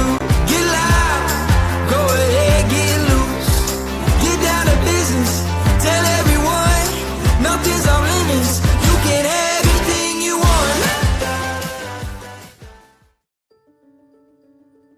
Belvedere Senior Housing is an affordable assisted living community for adults 55 years and older. Our residents enjoy private studio. Welcome back here in the top of the fifth. Corndogs trail the post 94 Vikings out of Valparaiso 8-1. If you're thinking of finishing your basement, installing outdoor security cameras, or your business has plans to break ground on a new project in 2025, Powering Indiana Lake County is your source for the region's best electricians. With IBEW Local 697 electricians, you're choosing the highest level of safety and reliability.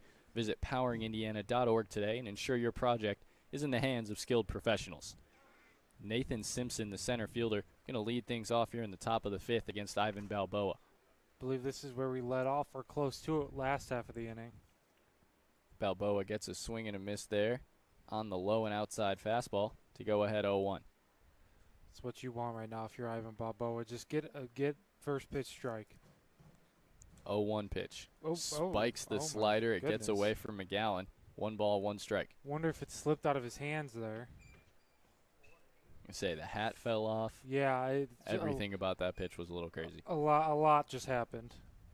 But as long as he's okay, that's all that matters. 1-1 from Balboa. Spikes the fastball again. 2 balls, 1 strike. And I believe that has been an issue with Ivan Balboa all season is his command. His control, excuse me. 2 balls, 1 strike, working against Nathan Simpson, who's 0 for 2 on the day so far. Fastball just misses below the zone, works to a 3-1 count. That should have been a strike there. Looked pretty close. 3-1. That one spikes in the dirt again. It's a leadoff 5-pitch walk handed to Nathan Simpson. The post 94 Vikings have their leadoff man aboard for Luke Basie. Luke Basie got on bases last time up, but got faked out by Farinelli trying to steal. New ball here for Balboa. Basie singled his first time up in the first. Like we said, reached on the air from John Connors last inning, but was thrown out stealing by Aslan Farinelli. It was a great move. I suppose he was picked off because it was Farinelli, but yeah. It was a great move by Farinelli. First pitch to Basie. Fastball outside, gets the call for strike 1. Like to see that from Balboa early. Balboa long look in. Not much of a checkup over on Nathan Simpson. Here's the 0-1. Check swing. He spiked it again. Almost drew the swing on it. 1 ball, 1 strike. Nobody out. Thought we were going to possibly see Simpson go there, but he did not. We got some more action in the bullpen for the Corndogs. 1-1 pitch from Balboa. This one ripped foul down the left field line on the ground. It's 1 ball, 2 strikes. Got 2 guys warming up their arms in there. It seems to be number 17 and number 8 Looks like Braylon Holland, and I cannot make out who 17 is. Charlie Solers. We seen Charlie Solers at all this season at home? I don't know if we have, but he has pitched in games. I was going to say, I don't know if we've seen him at home. Misses inside there, and it's 2-2. Balboa looking to get a strikeout here or anything on the ground. 2-2 pitch from Balboa working against Luke Basie. There Curveball it right is. down the middle. He rings him up. Great pitch there from Balboa to get out of that at bat. Racks up another strikeout, and now there's one away here in the fifth, still with a man on first for Miles Huber. Basie thought he was going to. You saw him kind of move back a little bit, thinking it was going to hit him, but ultimately right down the middle for strike 3. Miles Huber to the plate now. Singled his last time up. As he gets a piece of that outside fastball, sends it back to the screen for strike 1. Balboa's going to get a new ball here. Top of the order due up here for the post-94 Vikings. Pick over to first to check up on Nathan Simpson. First pickoff move I believe we've seen from Balboa. Pick off again. Oh, Just keeping him on his toes over there. You know what they say, never thrice. I don't think we'll see another one out of Balboa here. could you elaborate for me on that one? 0-1 pitch. Gets the strike call right down the middle. I've never heard that. I don't know. We would mess with pitchers in high school anytime they picked off, and if they picked off twice in a row before throwing a pitch, we would just yell stuff at them, and never thrice was one of them. You can't pick off 3 times in a row. All right, I like Swing it. and a I miss like in it. the dirt. Runner goes, throw down, not in time. Drop third strike was not in effect there. The runner went anyway as the ball got away from McGowan. Now 2 away with a man on second for the top of the lineup in Drew Catron. I can't get over the never. What is it? Never thrice. Never thrice. You pick over. I like you it. pick over 3 times. He's in your head. Oh, 100%. I like it. I like it. I like it. Drew Catron coming to the plate now. 0 for 3 so far as he takes strike 1 on a big breaking ball from Ivan Balboa really there. Nice pitch from Balboa. 0-1 pitch to Balboa with 2 away here in the top of the 5th. Fastball ripped to the left side, picked up by Billy Chidsey. Throw to first in time. Balboa throws up a scoreless frame in the 5th. Corndogs still trail post 94, 8-1. You're listening to Corndogs Baseball on Jet TV and Region Sports Network. One-bedroom apartment options, 3 restaurant-style meals and snacks every day. They also get laundry and housekeeping service, a wide range of engaging activities and events, medical transportation, and the comfort and support of on-site 24-hour staff. Headquartered in Maryville, Indiana, Centier Bank continues to play a pivotal role in every community we serve. Beginning with a single location in 1895 to serving 13 counties across Indiana, Centier Bank has championed a workplace of community building, philanthropy, and financial education to enrich the lives of individuals and businesses in the communities we serve.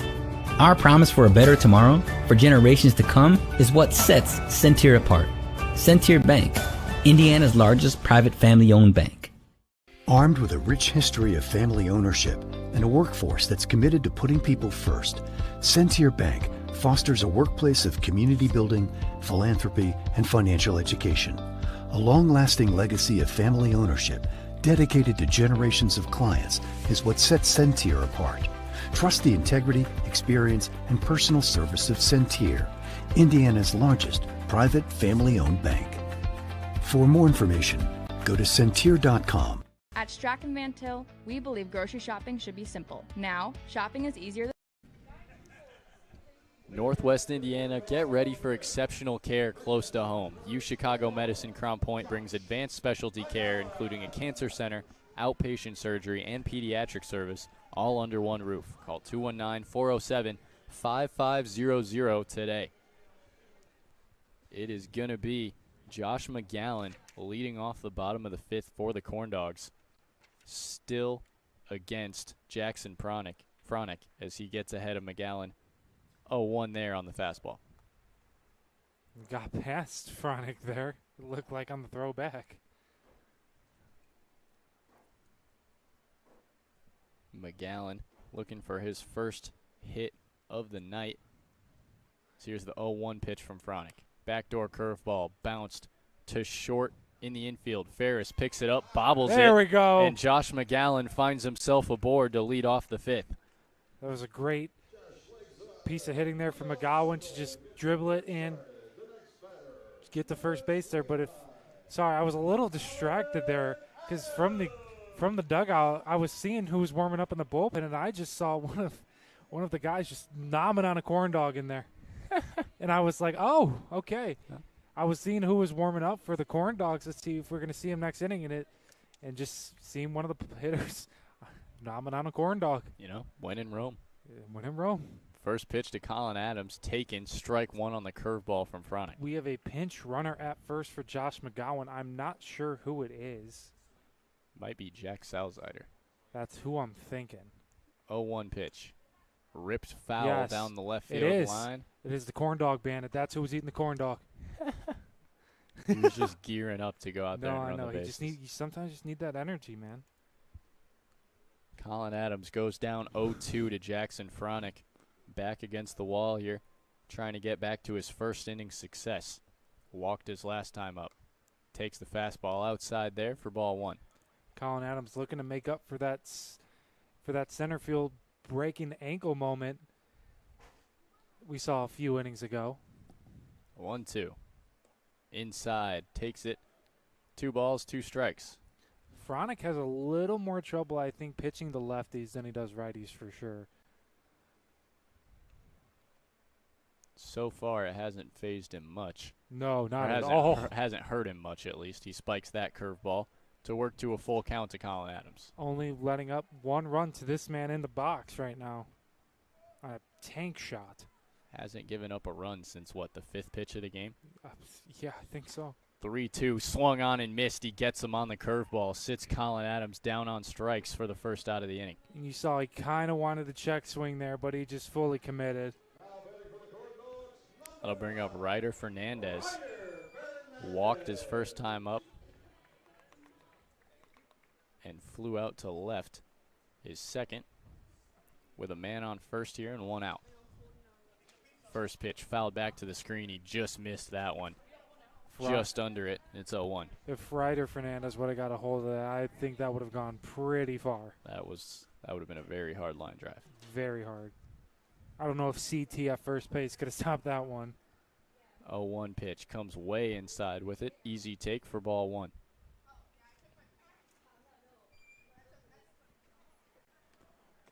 Fernandez, a product of Lake Central High School.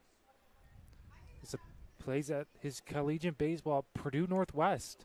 Muscles this one to second base. It's caught by Drew Catron for the second out of the inning. And Fronick just sawed him off on that. He had to muscle that ball to get it as far as he did, but it was an easy play for Drew Catron. Now there's 2 away for John Connors. Fronick has been dominant all day. I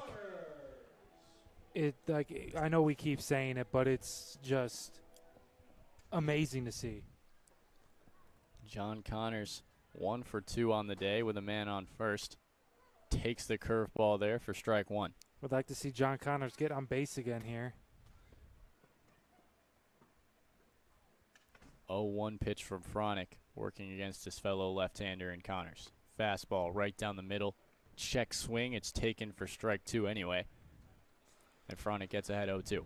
Fronick started this inning a little shaky, and now he's locked back in all the way. Settled in very easily. 0-2 payoff. Curveball in the dirt. Good stop by Max Rome behind the plate. 1 ball, 2 strikes. Wonder if we'll see if Fronick can keep this up, if we'll see him go all game. 1-2. Pitch to John Connors. Curveball taken just outside. Ball 2, and that'll be our 5th Deuces Wild of the game? Yeah. 5th Deuces Wild of the game here in the 5th inning. Now it is. John Connors, 2-2 count. Curveball just misses inside, and Connors battles all the way back from being down 0-2. 3 smart takes, and it's now a full count. It's that patience we talk about that's taught here with the Corndogs. 3-2. Fastball in the dirt. Dead ball. He'll head on down to first. It's now first and second with 2 outs for Drew Costiba after a very good at-bat there from John Connors. I was going to say that was an amazing at-bat there from Connors. We're fighting and battling all the way back to get a 4-pitch walk. Staying patient and fighting off any close pitch. Drew Costiba 1 for 2, singled his first time up. Now with a runner in scoring position, he takes ball 1 on the fastball up into his eyes. We're going to see Rome, come talk to his pitcher, Fronick. Probably just settle him down. Yeah, give him a little breather.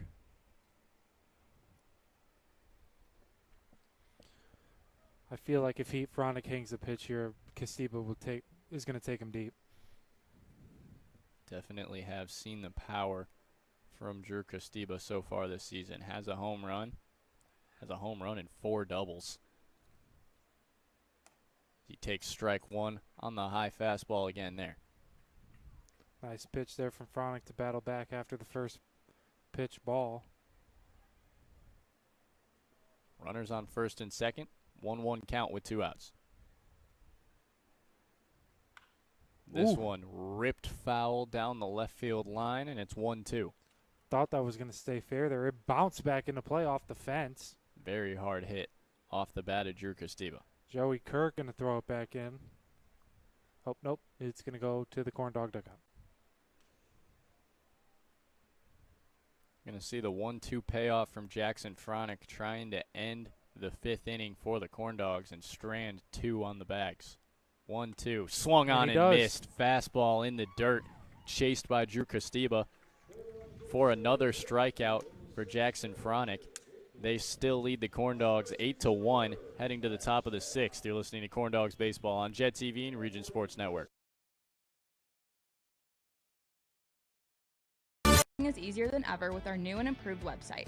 Find what you need fast. Browse your favorite products, add them to your cart, and check out in just a few quick steps. Choose between convenient in-store pickup or let us handle the heavy lifting. From our shelves to your doorstep. Skip the lines, shop your way, and spend more time on what matters most. With our rewards program, enjoy incredible savings and personalized offers every time you shop. Shop online now at strachanvantail.com or download our app today.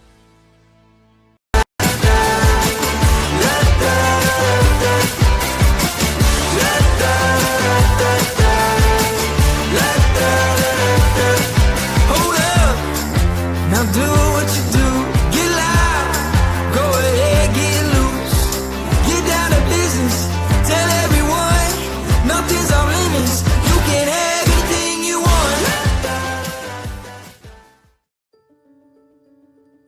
Belvedere Senior Housing is an affordable assisted living community for adults 55 years and older. Our residents enjoy private studio or 1-bedroom apartment options, 3 restaurant-style meals and snacks every day. They also get laundry and housekeeping service, a wide range of engaging activities and events, medical transportation, and the comfort and support of on-site 24-hour staff.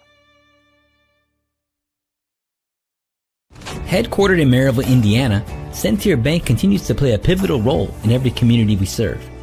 Beginning with a single location in 1895 to serving 13 counties across Indiana, Centier Bank has championed a workplace of community building, philanthropy, and financial education to enrich the lives of individuals and businesses in the communities we serve. Our promise for a better tomorrow for generations to come is what sets Centier apart. Centier Bank, Indiana's largest private family-owned bank. Armed with a rich history of family ownership and a workforce that's committed to putting people first, Centier Bank fosters a workplace of community building, philanthropy. Welcome back to the top of the 6th. Post-94 Vikings leading the Corndogs 8-1. We're going to see a pitching change here for the Corndogs. Braylon Holland is going to take over for Ivan Balboa. And his first adversaries are going to be Adler Holtz, who has a double, a single, and a walk so far. He's been near unstoppable at the plate. And from what we see, Braylon Holland going submarine I love here. it. I love it. Oh! Gets a first pitch There we swing and go. miss on the high fastball to Holtz.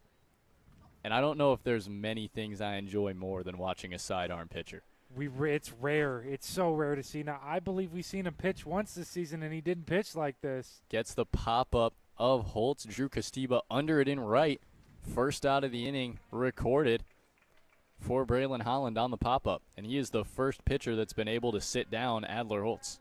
Has this been the secret the whole time? Just our pitchers needed the submarine pitch?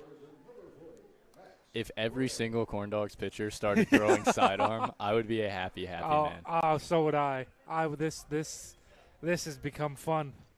Max Rome coming to the plate now with When one away. Takes the fastball just inside for ball one. Because when he was warming up between innings, I thought when he threw it first, I thought he was doing it as a joke. No, I'm so glad this is a thing. 1-0 pitch. Yes. Gets the fastball right down the middle for strike one. This just made this game so much more fun. And like you said, we've seen Braylon Holland pitch before, and he wasn't doing this. This is a mid-season adjustment for Braylon Holland. He wasn't even warming up like that in the dugout, in the bullpen, excuse me. 1-1 ground ball to Fernandez. Easy play to Nolan Lasky at first, and now 2 up, 2 down for Braylon Holland here in the 6th. Who knew Braylon Holland would be an ace? The submarine. Bradley Ferris coming to the plate now, 2 away. He's walked twice on the day so far. And it's not even like he's doing this against the bottom of the order. He's doing it against the top. This is the meat of the lineup for the post-94 Vikings. First pitch taken outside, strike one. This is so much fun.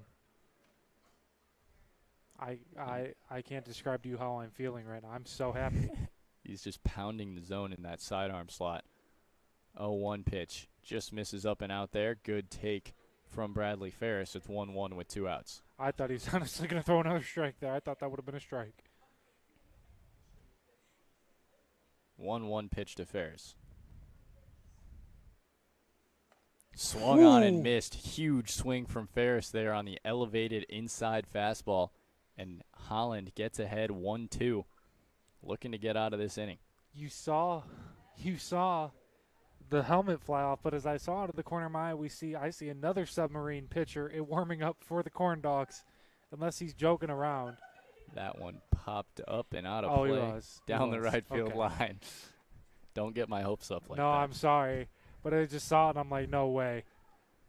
Did they just all agree to do this? Another 1-2 pitch from Holland.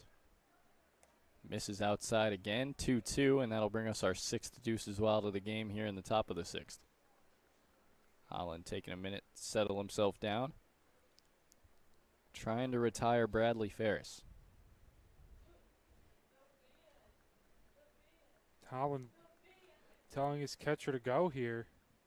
2-2, taken up in the eyes of Bradley Ferris on the fastball. Works it to a full count with 2 outs. Come on, Braylon. Let's see this. Full count payoff pitch. Fouled back over the screen, over the press box to stay alive, and it's still 3-2. I looked back as I thought I could see it over through a non-glass roof, but hey. Here's another 3-2 from Braylon Holland. Fastball, check swing, just over the zone. It'll be a full count walk to Bradley Ferris. Great at bat. A lot of great takes there.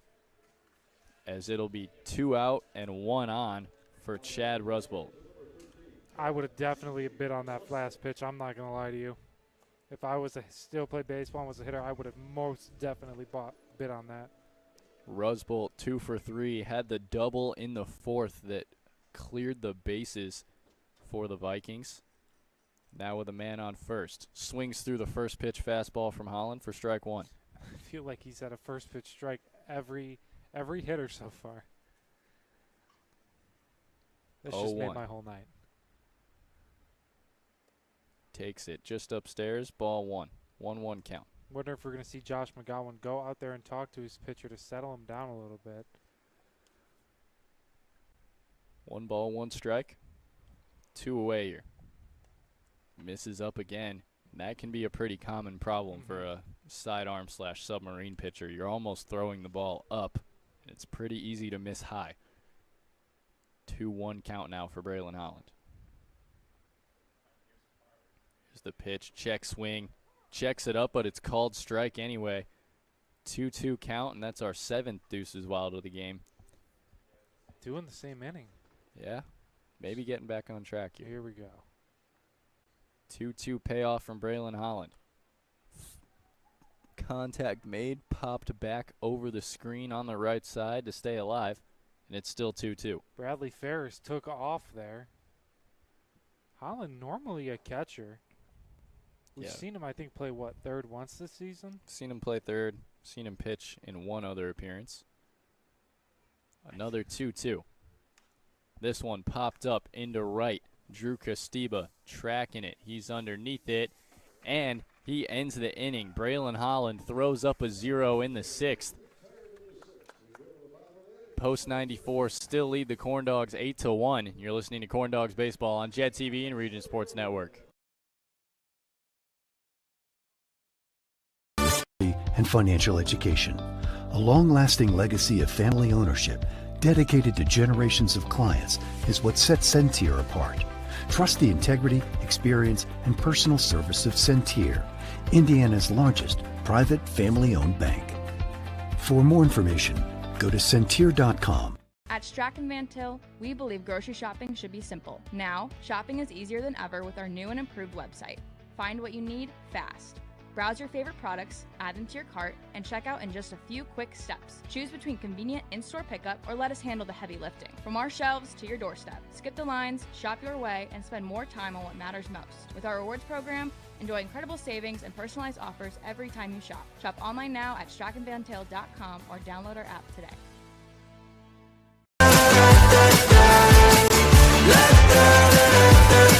Hold up, now do what you do. Get loud, go ahead, get loose. Get down to business, tell everyone nothing's off limits. You can have anything you want.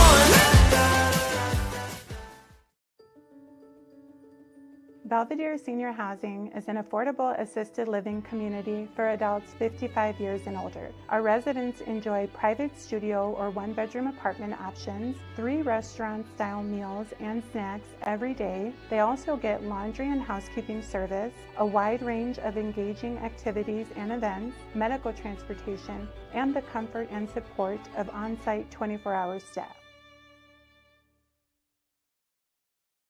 Headquartered in Maryville, Indiana, Centir Bank continues to play a pivotal role in every community we serve. Beginning with a single location in 1895 to serving 13 counties across Indiana, Centir Bank has championed a workplace of community building, philanthropy, and financial education to enrich the lives of individuals and businesses in the communities we serve.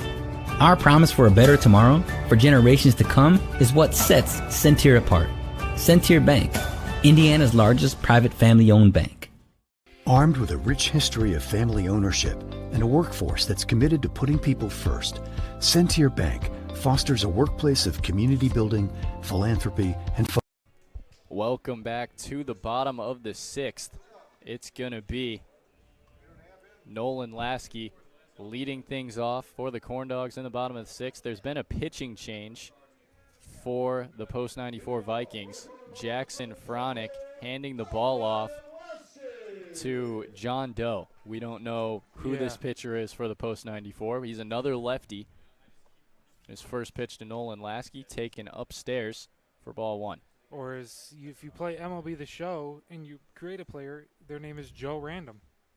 This will be Joe Random. Joe Random. 1-0. That one's left high as well. 2 balls, no strikes to Lasky.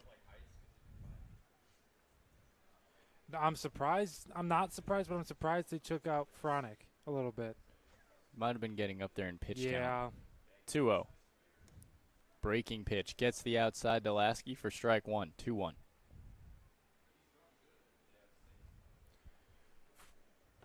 So we call him Joe Random. Trying to battle back in this count. Good breaking stuff so far in this at-bat. So here's the 2-1. Goes to it again. Just misses the outer half. It'll be 3 balls, 1 strike to Lasky. in the first at bat of the bottom of the 6th. This could be the break the Corndogs need. They just needed to get Jackson Fronick out of the game. 3-1. Easily outside for Lasky. It's a leadoff walk for the Corndogs. And they have their leadoff man aboard. And it'll be Billy Chidsey, 0 for 2 today, trying to turn things around off a different pitcher. And if you're Chidsey here, I think you just sit first pitch no matter what right now. Yeah. I would agree. A little inconsistent those last couple pitches. Wait till you see one you like. For sure.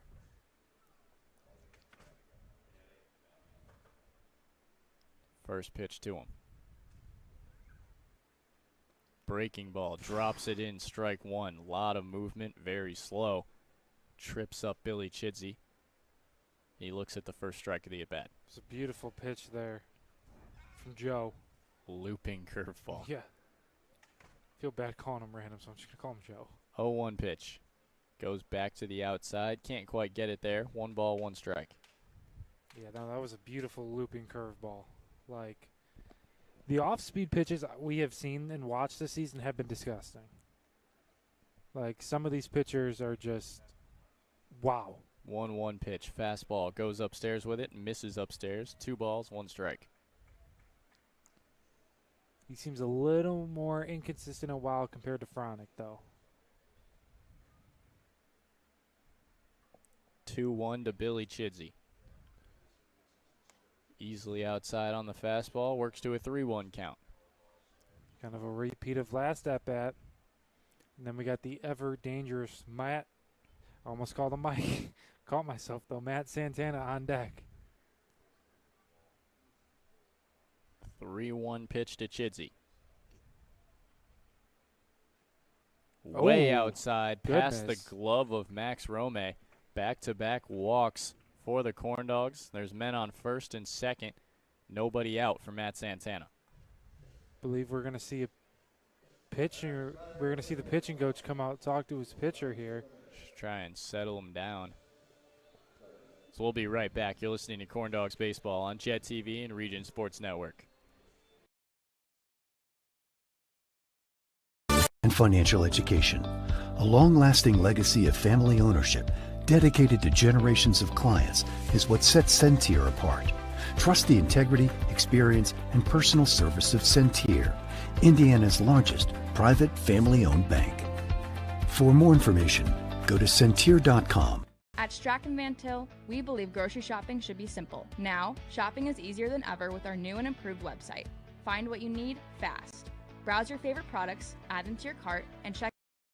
Welcome back. Just a little mound conference there, and it's going to be Matt Santana coming back.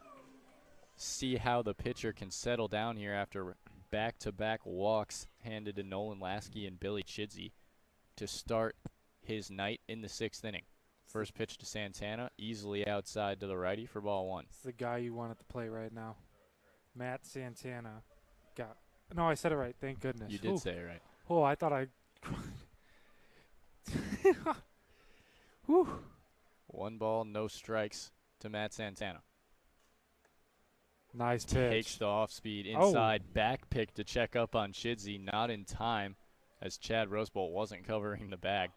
But he made him duck back into the bag there, and it's 1-1 to Santana. Rosebolt was not ready at all for that throw from Rome. 1-1 pitch to Matt Santana. Off-speed, swung on and missed in the dirt. Tell Santana wasn't really happy with himself after that swing as he chased that one pretty far, but it's 1-2.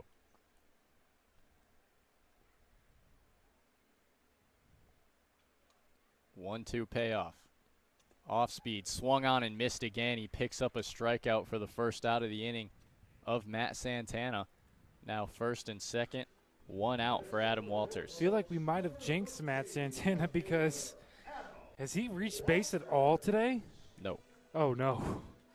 Adam Walters coming to the plate now. First and second. Looking to get anything going here for the Corndogs as we approach the late innings of this game. First pitch swung on and missed. Curveball. He's pounding that spot. Yeah. Lower half of the zone with the off speed. And it's working. And it's working so far. As we saw in the stats before the game, we saw Adam Walters pitched against the Post 94 Vikings in their win, in an 8-1 win in Valparaiso. Misses upstairs on the fastball there. I believe that was the first time that Adam Walters had thrown in a while. As he pitched opening day. Didn't pitch in a home game for almost another 2 weeks. Here's the 1-1. We haven't seen him pitch much. Off speed again to the outside. Gets it there for strike 2. 1 ball, 2 strikes with 1 away to Adam Walters. That was just a nice pitch. 1-2. Off speed. Oh swung on and missed. 2 strikeouts in a row for the Post 94 pitcher. Now 2 away with first and second for Josh McGowan. Whatever was said during that meeting at the mound must have did wonders. You took the words right out of my mouth. Wonders, because my goodness. First pitch to Josh McGowan. This one popped up to the right side. It'll stay fair. Chad Rosebolt underneath it for the 3rd out of the inning. And after back-to-back walks to start things off, the new pitcher for the Post 94 Vikings settles in, sits down the Corndogs in order to end the 6th. You're listening to Corndogs Baseball on Jet TV and Region Sports Network.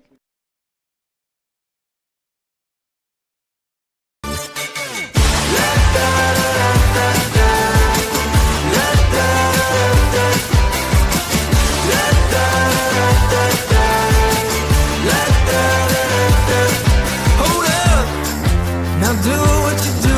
Get loud, go ahead, get loose. Get down to business, tell everyone nothing's off limits. You can have anything you want.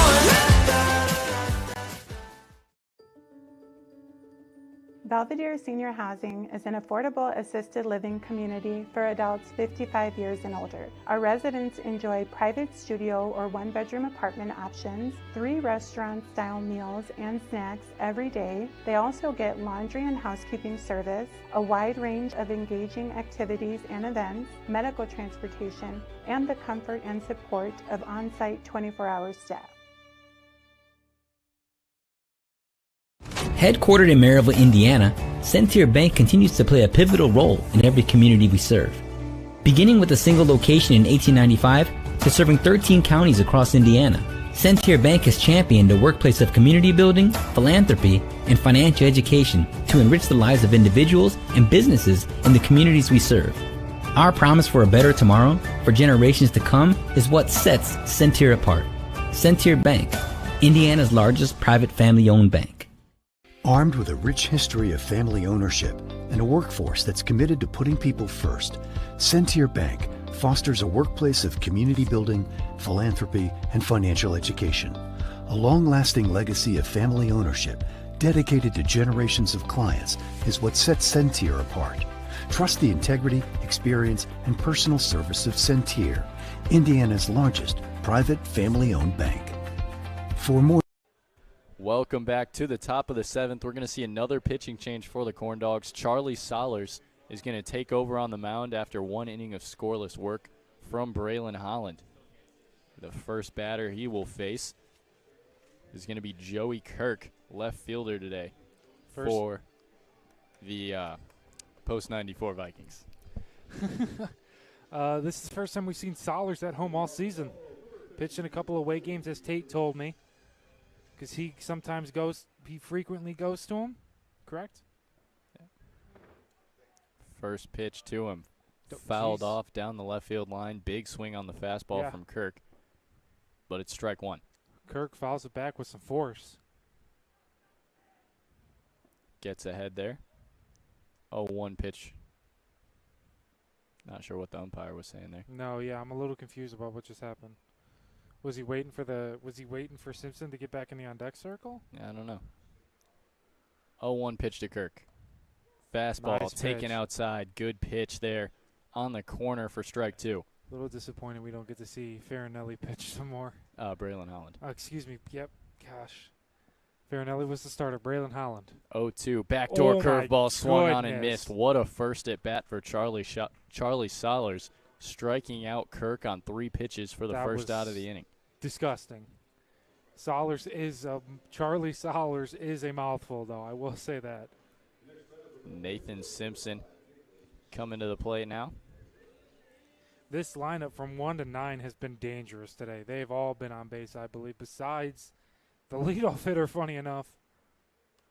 Paints a fastball on the outer half to Simpson for strike one. Simpson walked his last time up, and I don't want to jinx anything, but from the looks of it, it doesn't look like Charlie Solers is much interested in walking people right now. Not at all. Swing and a miss on another curveball. That one gets behind McGowan, but it doesn't matter. No balls, 2 strikes. He is just pumping the heat and the velocity right now. Simpson back in the box. Here's the 0-2 payoff from Charlie Solers. Fastball taken. Strike 3 right down the middle. Back-to-back strikeouts for Charlie Solers in the top of the 7th. And there's 2 away now for Luke Basie. Charlie Solers, welcome to the home field of the Corndogs. His home debut, he is off to a hot start. Don't know why I said hot 3 times, but it just came out. It's just that good of a start. It really is. First pitch to Basie. Curveball, outer half, taken strike 1. There's a ton of movement on that. Is he throwing a ball? It looks like he's throwing a wiffle ball. Yeah. 0-1 pitch. Fastball, check swing, doesn't matter. He went around. Strike 2 on the high and inside fastball. I don't think we're going to see a perfect inning, but it's got to be close. No balls, 2 strikes. Payoff to Basie. Curveball, taken, strike 3. Goodness. Charlie Solers. Oh, my goodness. K's the side in the 7th. Post 94 still leads it 8-1. We're going to head to the bottom of the 7th. You're listening to Corndogs Baseball on Jet TV and Region Sports Network. Go to Centir.com. At Strachan Van Til, we believe grocery shopping should be simple. Now, shopping is easier than ever with our new and improved website. Find what you need fast. Browse your favorite products, add them to your cart, and check out in just a few quick steps. Choose between convenient in-store pickup or let us handle the heavy lifting. From our shelves to your doorstep. Skip the lines, shop your way, and spend more time on what matters most. With our rewards program, enjoy incredible savings and personalized offers every time you shop. Shop online now at strachanvantil.com or download our app today.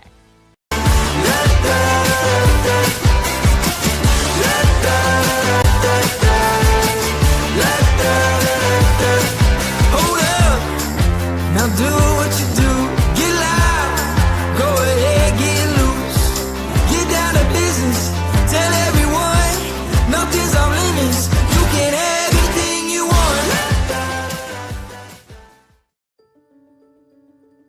Belvedere Senior Housing is an affordable assisted living community for adults 55 years and older. Our residents enjoy private studio or 1-bedroom apartment options, 3 restaurant-style meals and snacks every day. They also get laundry and housekeeping service, a wide range of engaging activities and events, medical transportation, and the comfort and support of on-site 24-hour staff. Headquartered in Maryville, Indiana, Centir Bank continues to play a pivotal role in every community we serve. Beginning with a single location in 1895 to serving 13 counties across Indiana, Centir Bank has championed a workplace of community building, philanthropy, and financial education to enrich the lives of individuals and businesses in the communities we serve. Our promise for a better tomorrow for generations to come is what sets Centir apart. Centir Bank, Indiana's. Welcome back to Legacy Fields. We are here in the bottom of the 7th. Corndogs trail the post 94 Vikings 8-1. As we just found out, Luke Basie committed to the University of Indiana, and his high school ERA was, what was it, Tate? 0.79. My goodness, dominance. Colin Adams coming to the plate now as he takes ball 1 on the inside curveball from the post 94 pitcher. Still don't know who he is. Number 24, Joe Random. 1-0 pitch to the lefty Adams. Breaking ball swung on and missed, strike 1. Colin Adams having a pretty decent game. Has a walk and a home run. Yeah, I'll take the. I would say that's an all right game. I would take that.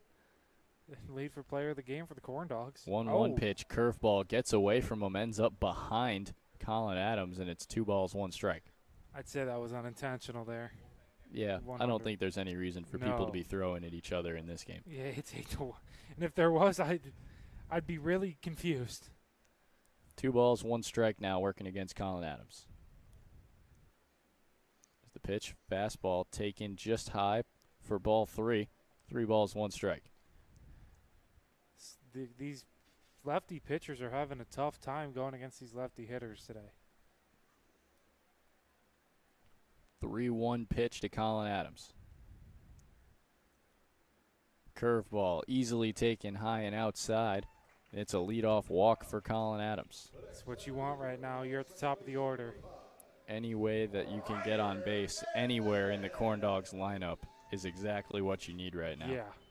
Ryder Fernandez comes to the plate now with a man on first and nobody out.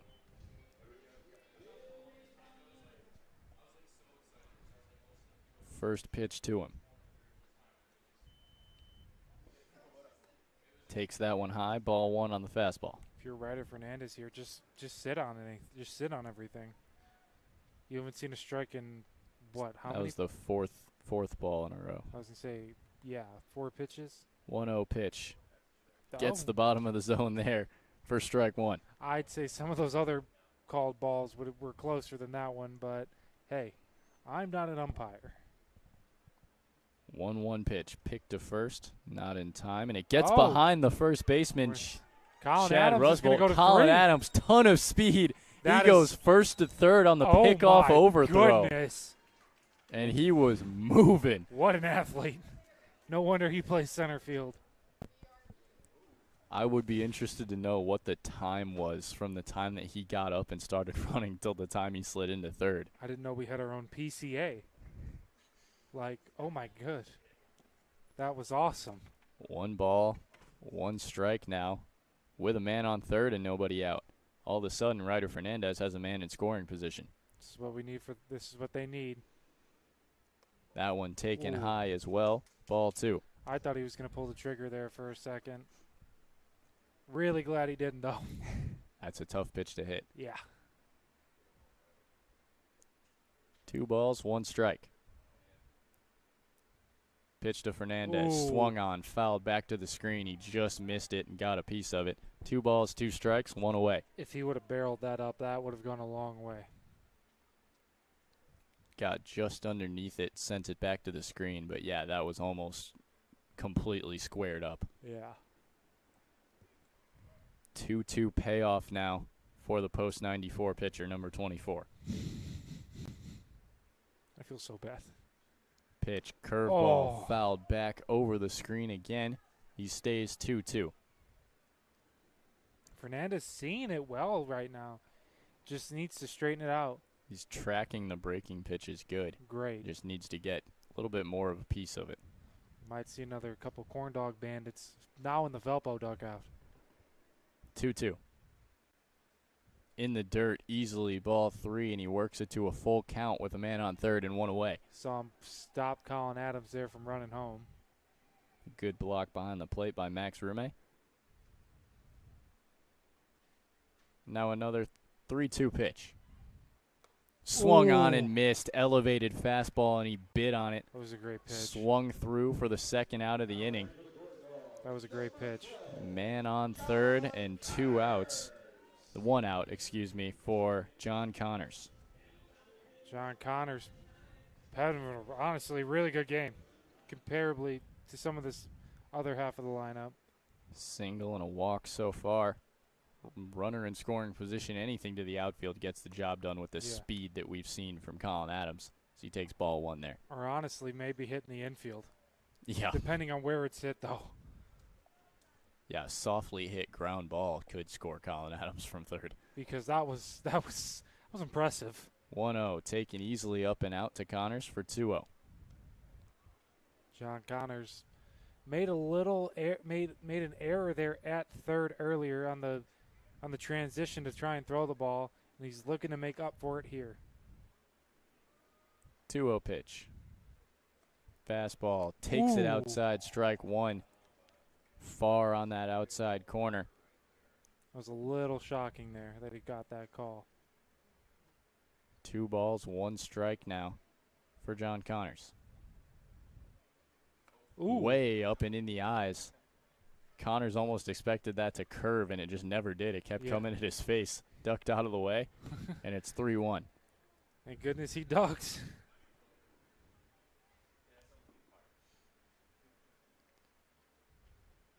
3-1 pitch with a man on first and 1 out. Here's the pitch to Connors. Easily upstairs. It's a 3-1 walk. Men on first and third with 1 away for Drew Castiba. It's another guy you want up right now.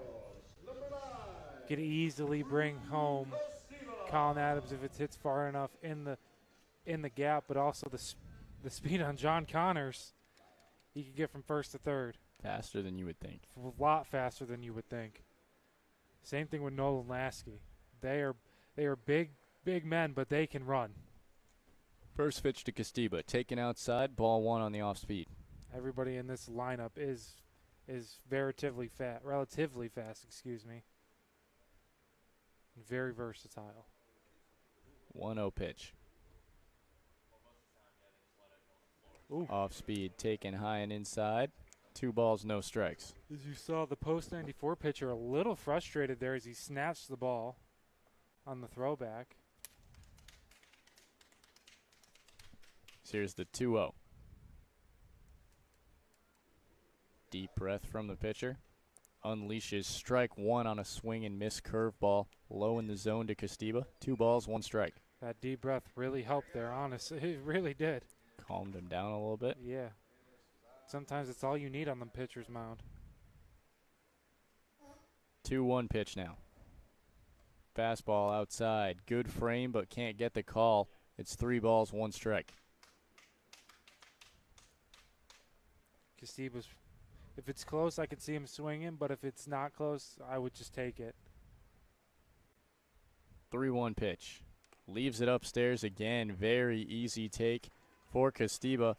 Walks the bases loaded for Nolan Lasky. We're going to see another pitcher's meeting, but whatever was said last time really worked.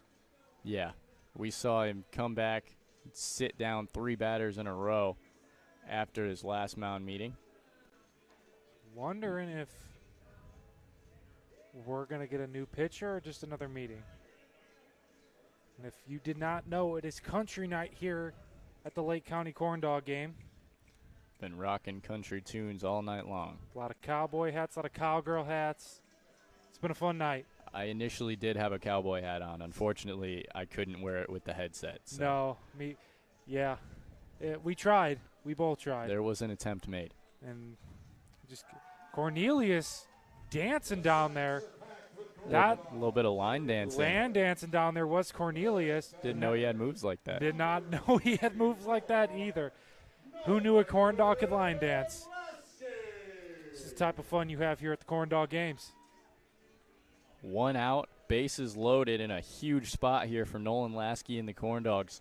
They could bring themselves right back into this game with some timely hitting. First pitch. Outside and high, ball 1. All right, maybe this mountain meeting didn't work the voodoo magic we thought it worked last time. But it's only been a pitch, so we'll see. 1 ball, no strikes. There's the pitch. Fastball high and outside again. Missing pretty consistently high is the pitcher for the post 94 Vikings. It'll be 2-0 to Nolan Lasky. Ooh. Gets it there. Swing and a miss on the outside corner. It's 2 balls, 1 strike with 1 away. He was swinging ahead of that. He swung really early there. Probably thinking he was going to get fastball. 2-1 to Lasky. Ooh. Same pitch, swung on and missed. Works back to a 2-2 count. Okay, maybe the voodoo magic worked a little bit. Seeming to settle back in here as he hit his spot the last 2 pitches. See what he does on a 2-2 payoff. This one Oh, my. drilled into Goodness. left. Oh. Underneath it is Nathan Simpson. That'll pretty easily score Adams from third to make it 8-2 Corndogs. Everybody else will stay where they're at. 2 outs with runners on first and second for Billy Chidsey. That's what you need right now if you are the Corndogs going. If you can't get anything going here, just having that momentum in your corner right now is really, really, really nice. Billy Chidsey going to come to the plate now. Still with John Connors in scoring position, but now 2 outs. Chidsey can get a hold of one here to the at least to the farther part. I think we see John Connors score. First pitch to Chidsey. Inside fastball taken for ball 1. Chidsey played a great defensive shortstop today so far.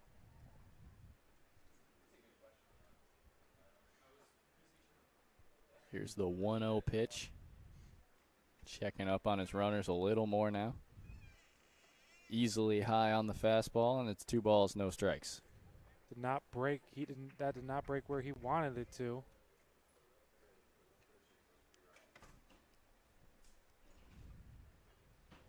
Two-0 pitch to Billy Chidsey. Runners on first and second, 2 away. Gets it there, and this one's chopped into left. It'll get caught for the 3rd out of the inning by Joey Kirk out in left field.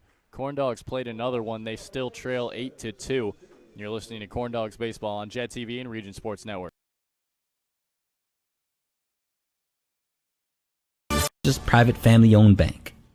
Armed with a rich history of family ownership and a workforce that's committed to putting people first, Centier Bank fosters a workplace of community building, philanthropy, and financial education. A long-lasting legacy of family ownership dedicated to generations of clients is what sets Centier apart. Trust the integrity, experience, and personal service of Centier, Indiana's largest private family-owned bank. For more information, go to Centier.com.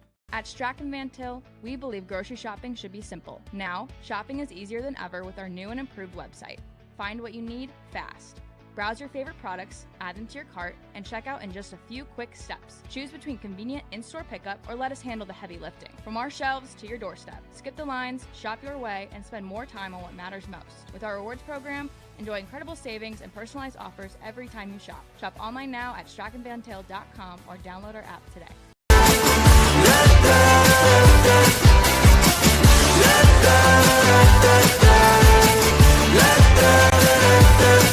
Hold up, now do what you do. Get loud, go ahead, get loose.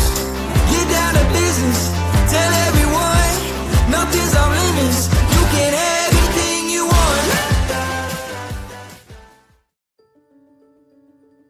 Belvedere Senior Housing is an affordable assisted living community for adults 55 years and older. Our residents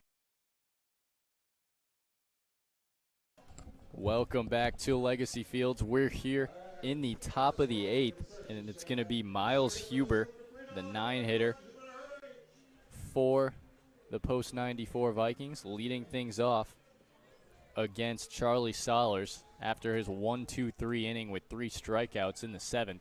He'll look to continue this against Miles Huber. I'm hoping he continues it because that was just impressive. That was an electric 7th inning from Charlie Solers.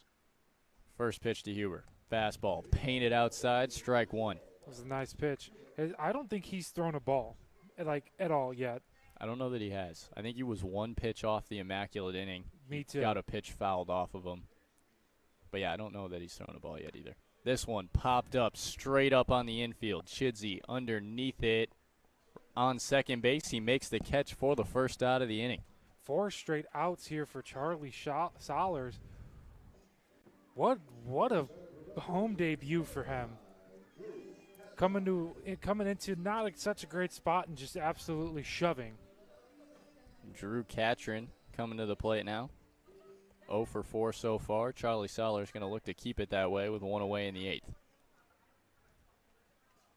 First pitch. First ball of the game. Slider outside to Catron. 1-0. As I say, that is for sure the first ball of the game for him. 1-0 pitch.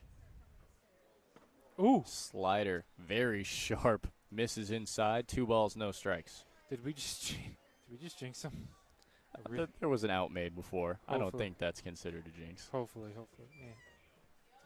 2-0 pitch. Fastball. Gets the outside corner. Strike 1. And that is some heat coming out of Charlie Solers, and he's putting it on that outside line about as well as you can do it. I was gonna say that was definitely some heat there. 2-0. Goes back to the fastball. Swung through. Same spot for strike 2. 2 balls, 2 strikes with 1 away, and he's right back in this at bat. This post-94 team cannot touch him right now. 2-2 payoff pitch. Fastball just below the zone. It'll work to a full count. Just trying to reverse psychology that a little bit there. Kind of works. 3-2 pitch from Solers working against the top of the order and Drew Catron. Here's the pitch. Shot into right field, foul and out of play. It'll remain full count with 1 out here in the 8th. Going into the bleachers in deep right field over there.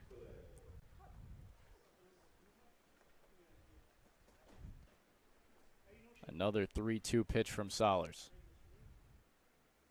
Curveball struck him out, froze him upper half of the zone on the off-speed pitch, and it froze Catron for another strikeout for Charlie Solers and the 2nd out of the top of this 8th inning. What is that, his fourth strikeout in 5 batters faced. That's, wow. Adler Holtz coming to the plate now, proven to be a pretty tough out so far. A double, walk, and a single in this game as he swings through the first pitch for strike 1 from Charlie Solers. Charlie Solers, where have you been all season? 0-1 pitch. Fastball down the middle, flown back over the press box and out of play. No balls, 2 strikes. Watch your cars if you are ever coming to a game in Park, right behind the press box or towards our side of the field. 0-2 payoff. Slider just doesn't bring it back enough. It's 1-2.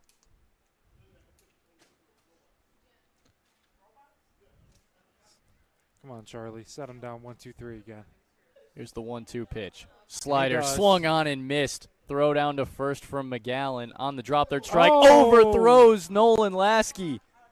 Adler Holtz going to head into second. He's rounding and heading for third.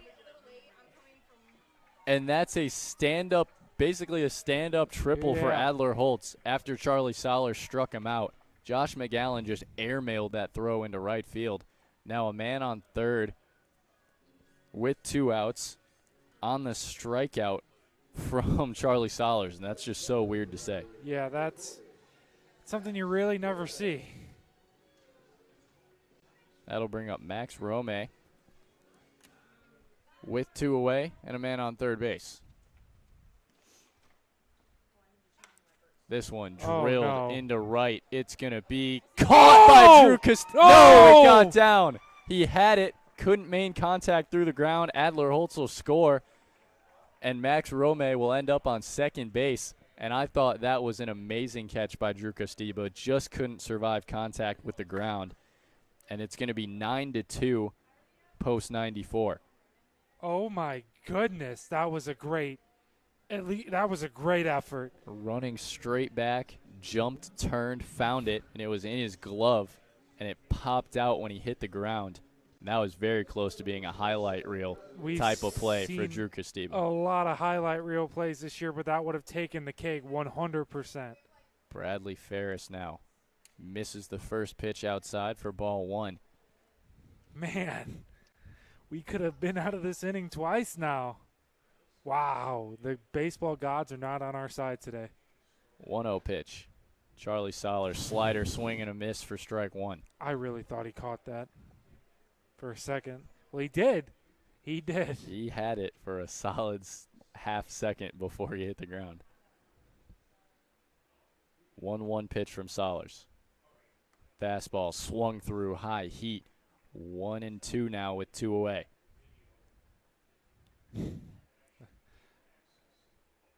Solers looking to finally get out of this inning. 1-2 pitch from Solers.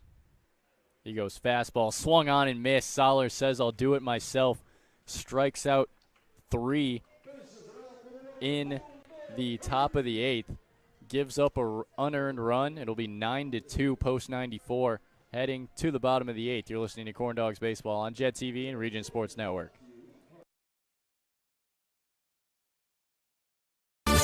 Enjoy private studio or one-bedroom apartment options, 3 restaurant-style meals and snacks every day. They also get laundry and housekeeping service, a wide range of engaging activities and events, medical transportation, and the comfort and support of on-site 24-hour staff.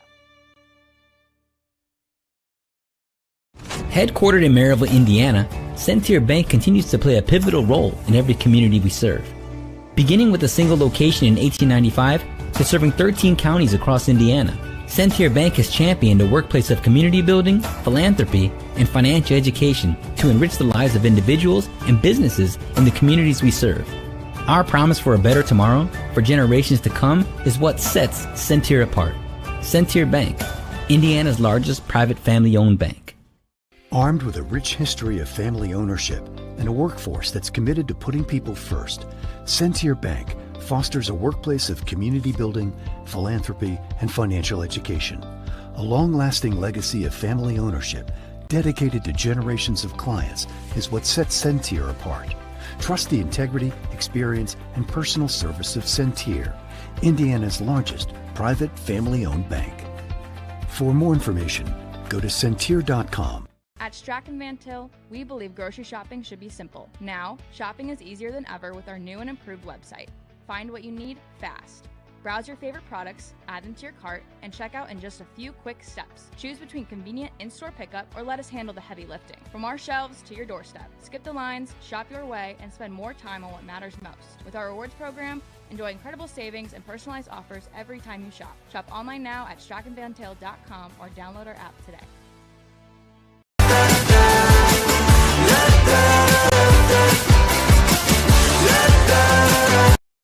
Welcome back to the bottom of the 8th here in Legacy Fields.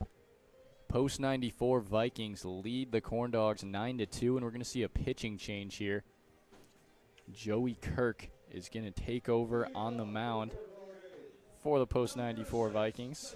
And the first batter he's going to face is going to be the designated hitter, Matt Santana. Matt Santana has been quiet all day.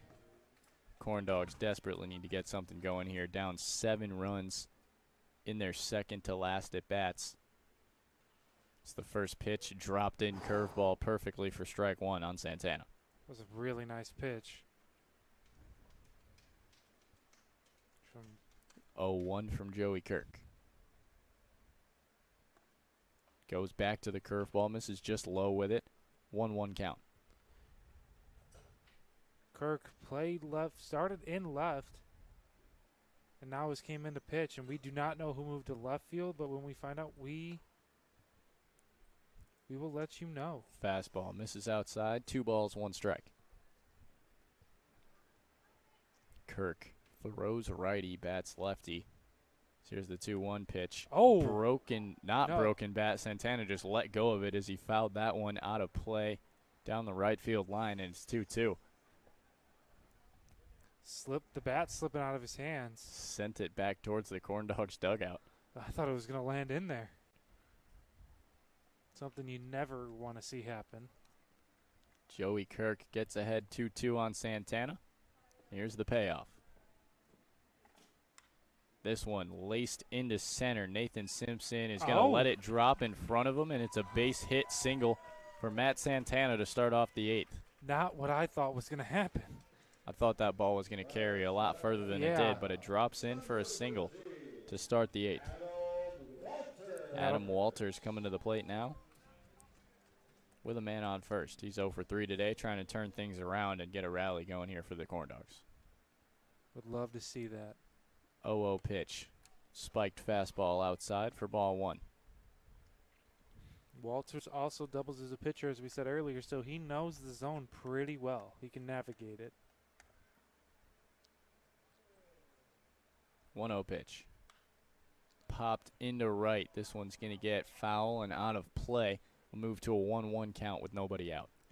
Those kids are booking it there to get a free popsicle, or is it a Chick-fil-A I think it's coupon? a Chick-fil-A coupon this year. Last year it was popsicles.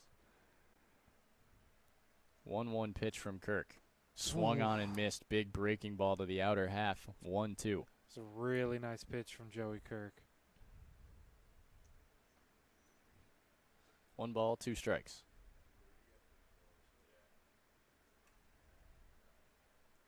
Little soft pick back to check up on Santana. Keep him honest back there. Now we'll see the 1-2 to Kirk. No, 1-2 to Walters, excuse me. There's the pitch. Rings him up on the outside fastball. Walters didn't agree with it. It doesn't matter. There's the first out of the inning as Walters goes down looking. That'll bring up Josh McGowan. Joey Kirk, a product of LaPorte High School, going into his senior year, standing at 6'3", 190 pounds, and is uncommitted to this point. 0-0 pitch. Curveball. Gets the corner for strike 1. McGowan reached once on air. Struck out twice. Again, trying to move Santana around. Takes a breaking ball high for ball 1 there. It's a 1-1 count. Would love to see Joey Kirk. Not Joey Kirk. Josh McGowan. Josh McGowan. Fastball easily taken. Ball 2. I apologize. I was trying to see if Joey Kirk had any collision offers. I could not find any. He has been a thorn in the side of the Corndogs today. 2 balls, 1 strike. Breaking ball low and away. Moves to a 3-1 count with a man on first and 1 out. If you're McGowan here, just take it. Just take the pitch. Definitely got to be something you like. Yeah. 3-1. Fastball takes it right down the middle. Strike 2. He moves to a full count. He did not like the call there. You could see it. You could just see it on read his body motion. Excuse me. I don't know why. That was so hard to get out. 3-2. There's the pitch. Shot foul down the line and right. And he stays alive to see another full count.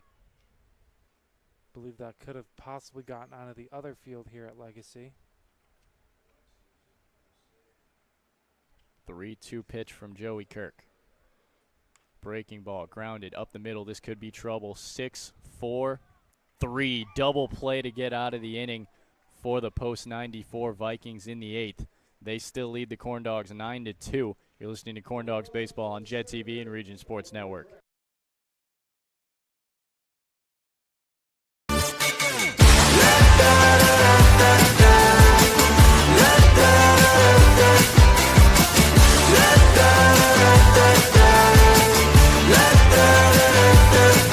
Hold up, now do what you do. Get loud, go ahead, get loose. Get down to business, tell everyone nothing's off limits. You can have anything you want.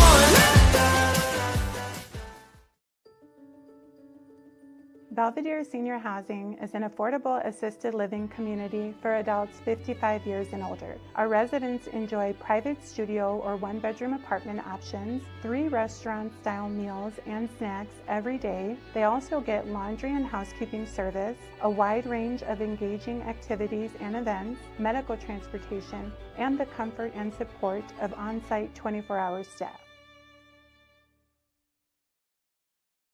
Headquartered in Maryville, Indiana, Centier Bank continues to play a pivotal role in every community we serve. Beginning with a single location in 1895 to serving 13 counties across Indiana, Centier Bank has championed a workplace of community building, philanthropy, and financial education to enrich the lives of individuals and businesses in the communities we serve. Our promise for a better tomorrow for generations to come is what sets Centier apart. Centier Bank, Indiana's largest private family-owned bank.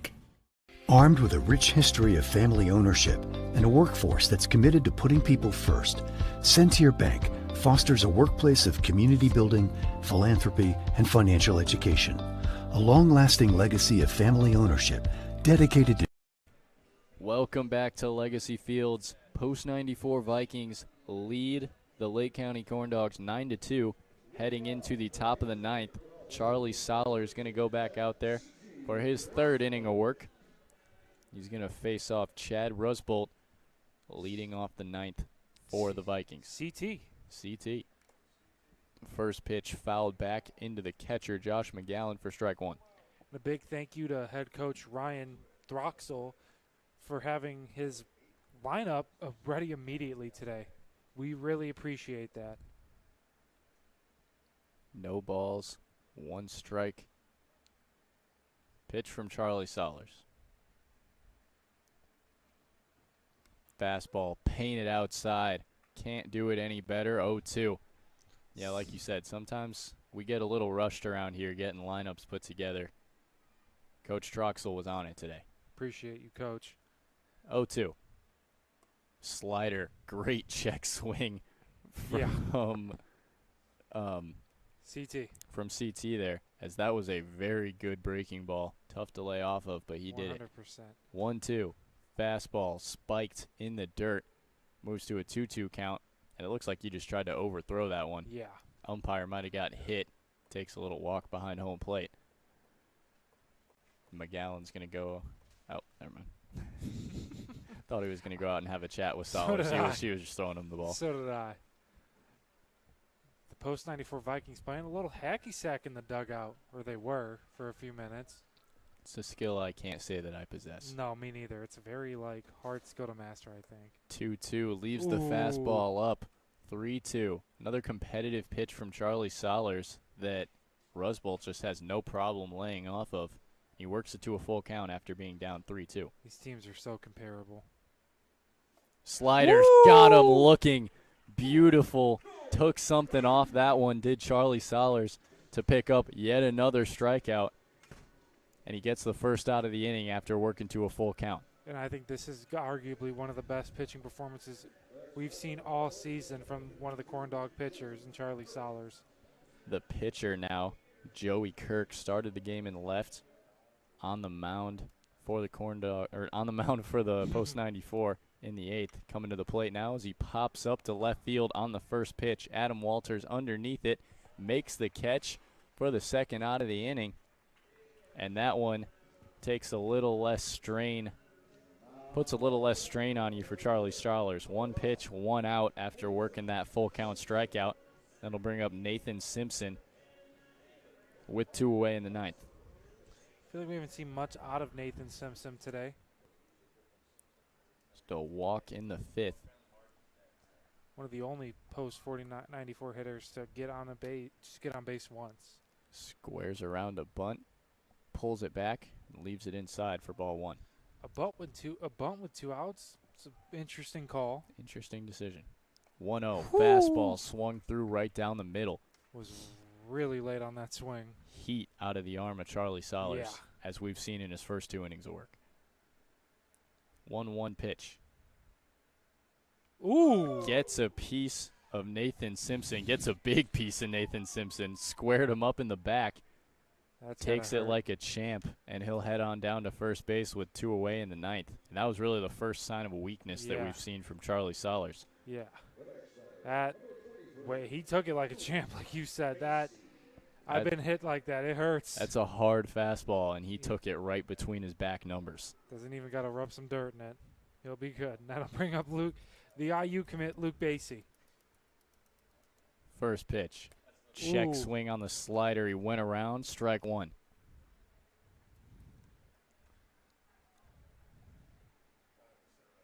Oh, 1 pitch from Solers. Slider again goes inside with it. Can't get it there. 1-1. Not really checking up on the runner at first at all. Got 2 outs. Just worrying about fastball down the middle, check swing, and it's fouled down the right field line to get ahead 1-2 on Luke Basie. And what would this be, his 6th strikeout? 8th. 8th? 8th. I did not. Wow. 1-2 pitch. Fastball got him looking to slam the door on the rallying, or not rallying, but just on the hot post 94 offense in the last 3 innings. Strikes out another 2 in the 9th, and the Corndogs are going to head into their last ups in the bottom of the 9th, down 9-2 against the post 94 Vikings. You're listening to Corndogs Baseball on JED TV and Region Sports Network. generations of clients is what sets Sentier apart. Trust the integrity, experience, and personal service of Sentier, Indiana's largest private family-owned bank. For more information, go to sentier.com. At Strachan Van Til, we believe grocery shopping should be simple. Now, shopping is easier than ever with our new and improved website. Find what you need fast. Browse your favorite products, add them to your cart, and check out in just a few quick steps. Choose between convenient in-store pickup or let us handle the heavy lifting. From our shelves to your doorstep. Skip the lines, shop your way, and spend more time on what matters most. With our rewards program, enjoy incredible savings and personalized offers every time you shop. Shop online now at strachanvantil.com or download our app today.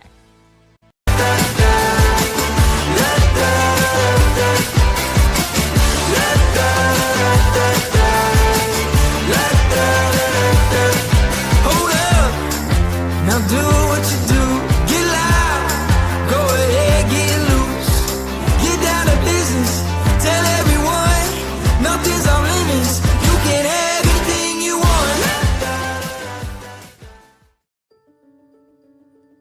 Belvedere Senior Housing is an affordable assisted living community for adults 55 years and older. Our residents enjoy private studio or one-bedroom apartment options. Welcome back to Legacy Fields. Corndogs, last-ditch effort here in the bottom of the ninth. They down 9-2 against the post-94 Valparaiso Vikings. And it's going to be Colin Adams leading it off for the Corndogs. First pitch from Joey Kirk, still out there on the mound, spiked for ball one.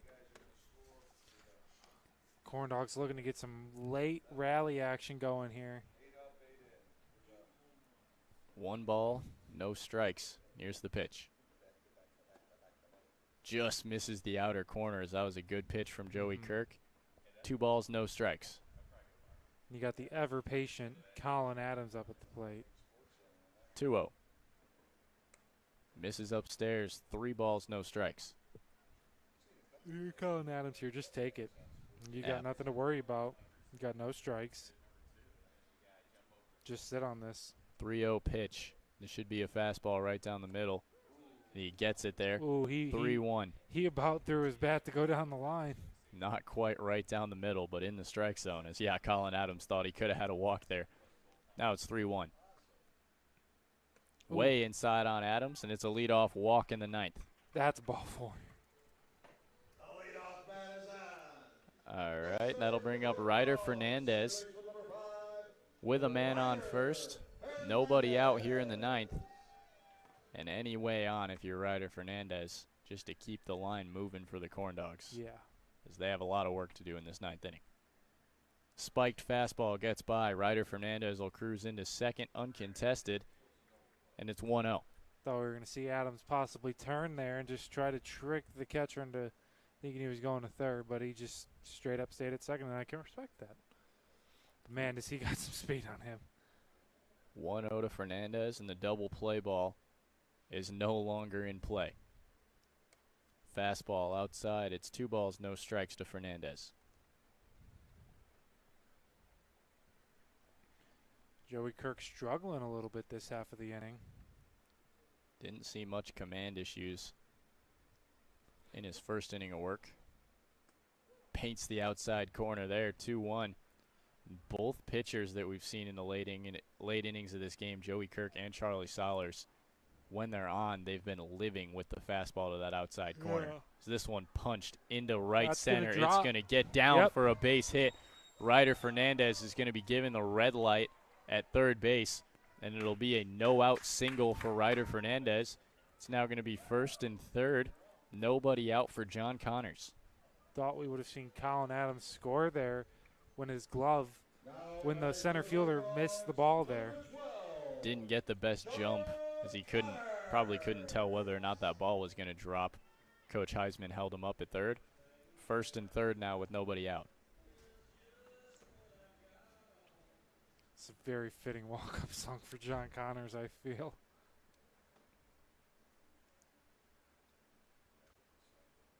First pitch to Connors. Taken, strike one right down the middle on a little bit of a changeup there. 3-run homer here would change this game a lot. Would shift the momentum for sure. I ain't opposed to it. 0-1 to Connors. This one laced into That's left. going to get down into It the won't be gap. a home run, but it'll be a gap double. John Connors going in. That'll score Colin Adams, and it's going to be second and third, and that'll make it 9-3 off the RBI double from John Connors. That'll bring up Drew Castiba. The pitching coach is going to stay in the dugout here. I say, you imagine Kirk has a little bit of a leash with as comfortable a lead as they have, but you can't let this Corndogs offense get too hot because we've seen what they can do. Yeah. First pitch to Castiba.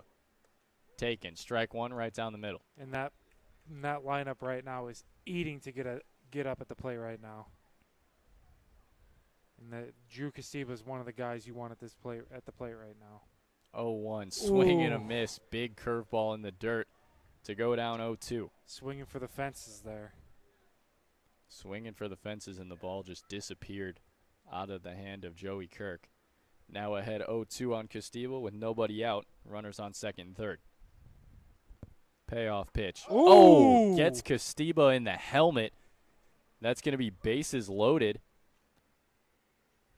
off the hit by pitch. And I was not expecting that at all. No, I mean, that was wow. It's going to be runners everywhere for Nolan Lasky. He's going to take it like a champ, though. Hey, all credit to him. Going to be a meeting on the mound. Catcher going to go out, try to settle down Joey Kirk while they check to make sure that Drew Castiba is all right. That just caught me so off guard. Wow. Say pitches like that can be scary, even if Yeah. the guy pops up. Still be a little nerve-rattling. Everybody seems to be all right. Yeah. And it's going to bring up Nolan Lasky with the bases loaded and nobody out. This is a very dangerous spot here for the post-94 Vikings.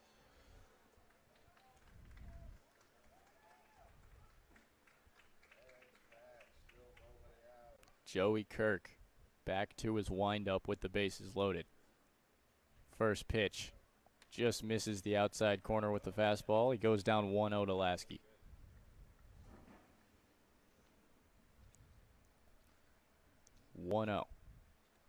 Spikes the fastball. It's knocked down by Max Rome. 2 balls, no strikes. And you're thinking if Joey Kirk walks Lasky here or Lasky gets on base, you're going to see the pitching coach come out and talk to him. Definitely a chance for that. Bases loaded, nobody out here in the ninth. Ooh. Way high on the fastball from Kirk, 3-0. And Lasky definitely taking all the way here. Still not seeing any action in the post-94 bullpen. Seeing a guy put on pants. 3-0, he gets the looks pitch like on the he's inner about half. to go into the bullpen. Might be seeing some action here in the bullpen. There's some action in the dugout. 3-1 pitch from Kirk. This one grounded foul to the left side. And it'll work to a full count with 2 outs. Having a change in the bottom of the ninth when you probably get told you're not going to see the mound today has to be some feeling like, dang. Like, come on. Full count pitch from Charlie Kirk. Muscled This could to the be left what they side. need. 6, 4, Safe. 3. Yes. No, he's safe. That'll score a run. It'll be 9-4 with runners on the corners and 1 out for Billy Chidsey. Billy Chisney up in a huge, huge, huge spot here. Corndogs trying to scratch their way back as they have runners on the corners and 1 out for Billy Chidsey.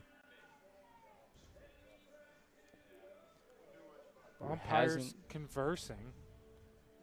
Making sure they were asked to appeal that play at first. They confirm it. He beat out the throw. The Valpo coach is not happy about it. Joey Kirk trying to escape the inning and close this one for the post 94 Vikings. Wonder if you're going to see Nolan Lasky steal here. Gets the strike on the Ooh. outside corner to the lefty, Billy Chidsey. Chidsey is not happy about that at all. 0-1 pitch. Easily high and outside on the fastball. 2 balls, no strikes. 1 out. Double play still in effect unless we see Nolan Lasky take off here. 1-1 pitch. Big swing from Chidsey on the off speed down the middle. 2 balls, 1 strike.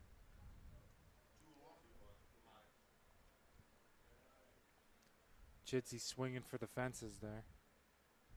2-1 pitch from Joey Kirk. Off speed, leaves it high again. 3 balls, 1 strike to Chidsey. And he's 1 pitch from loading the bases again.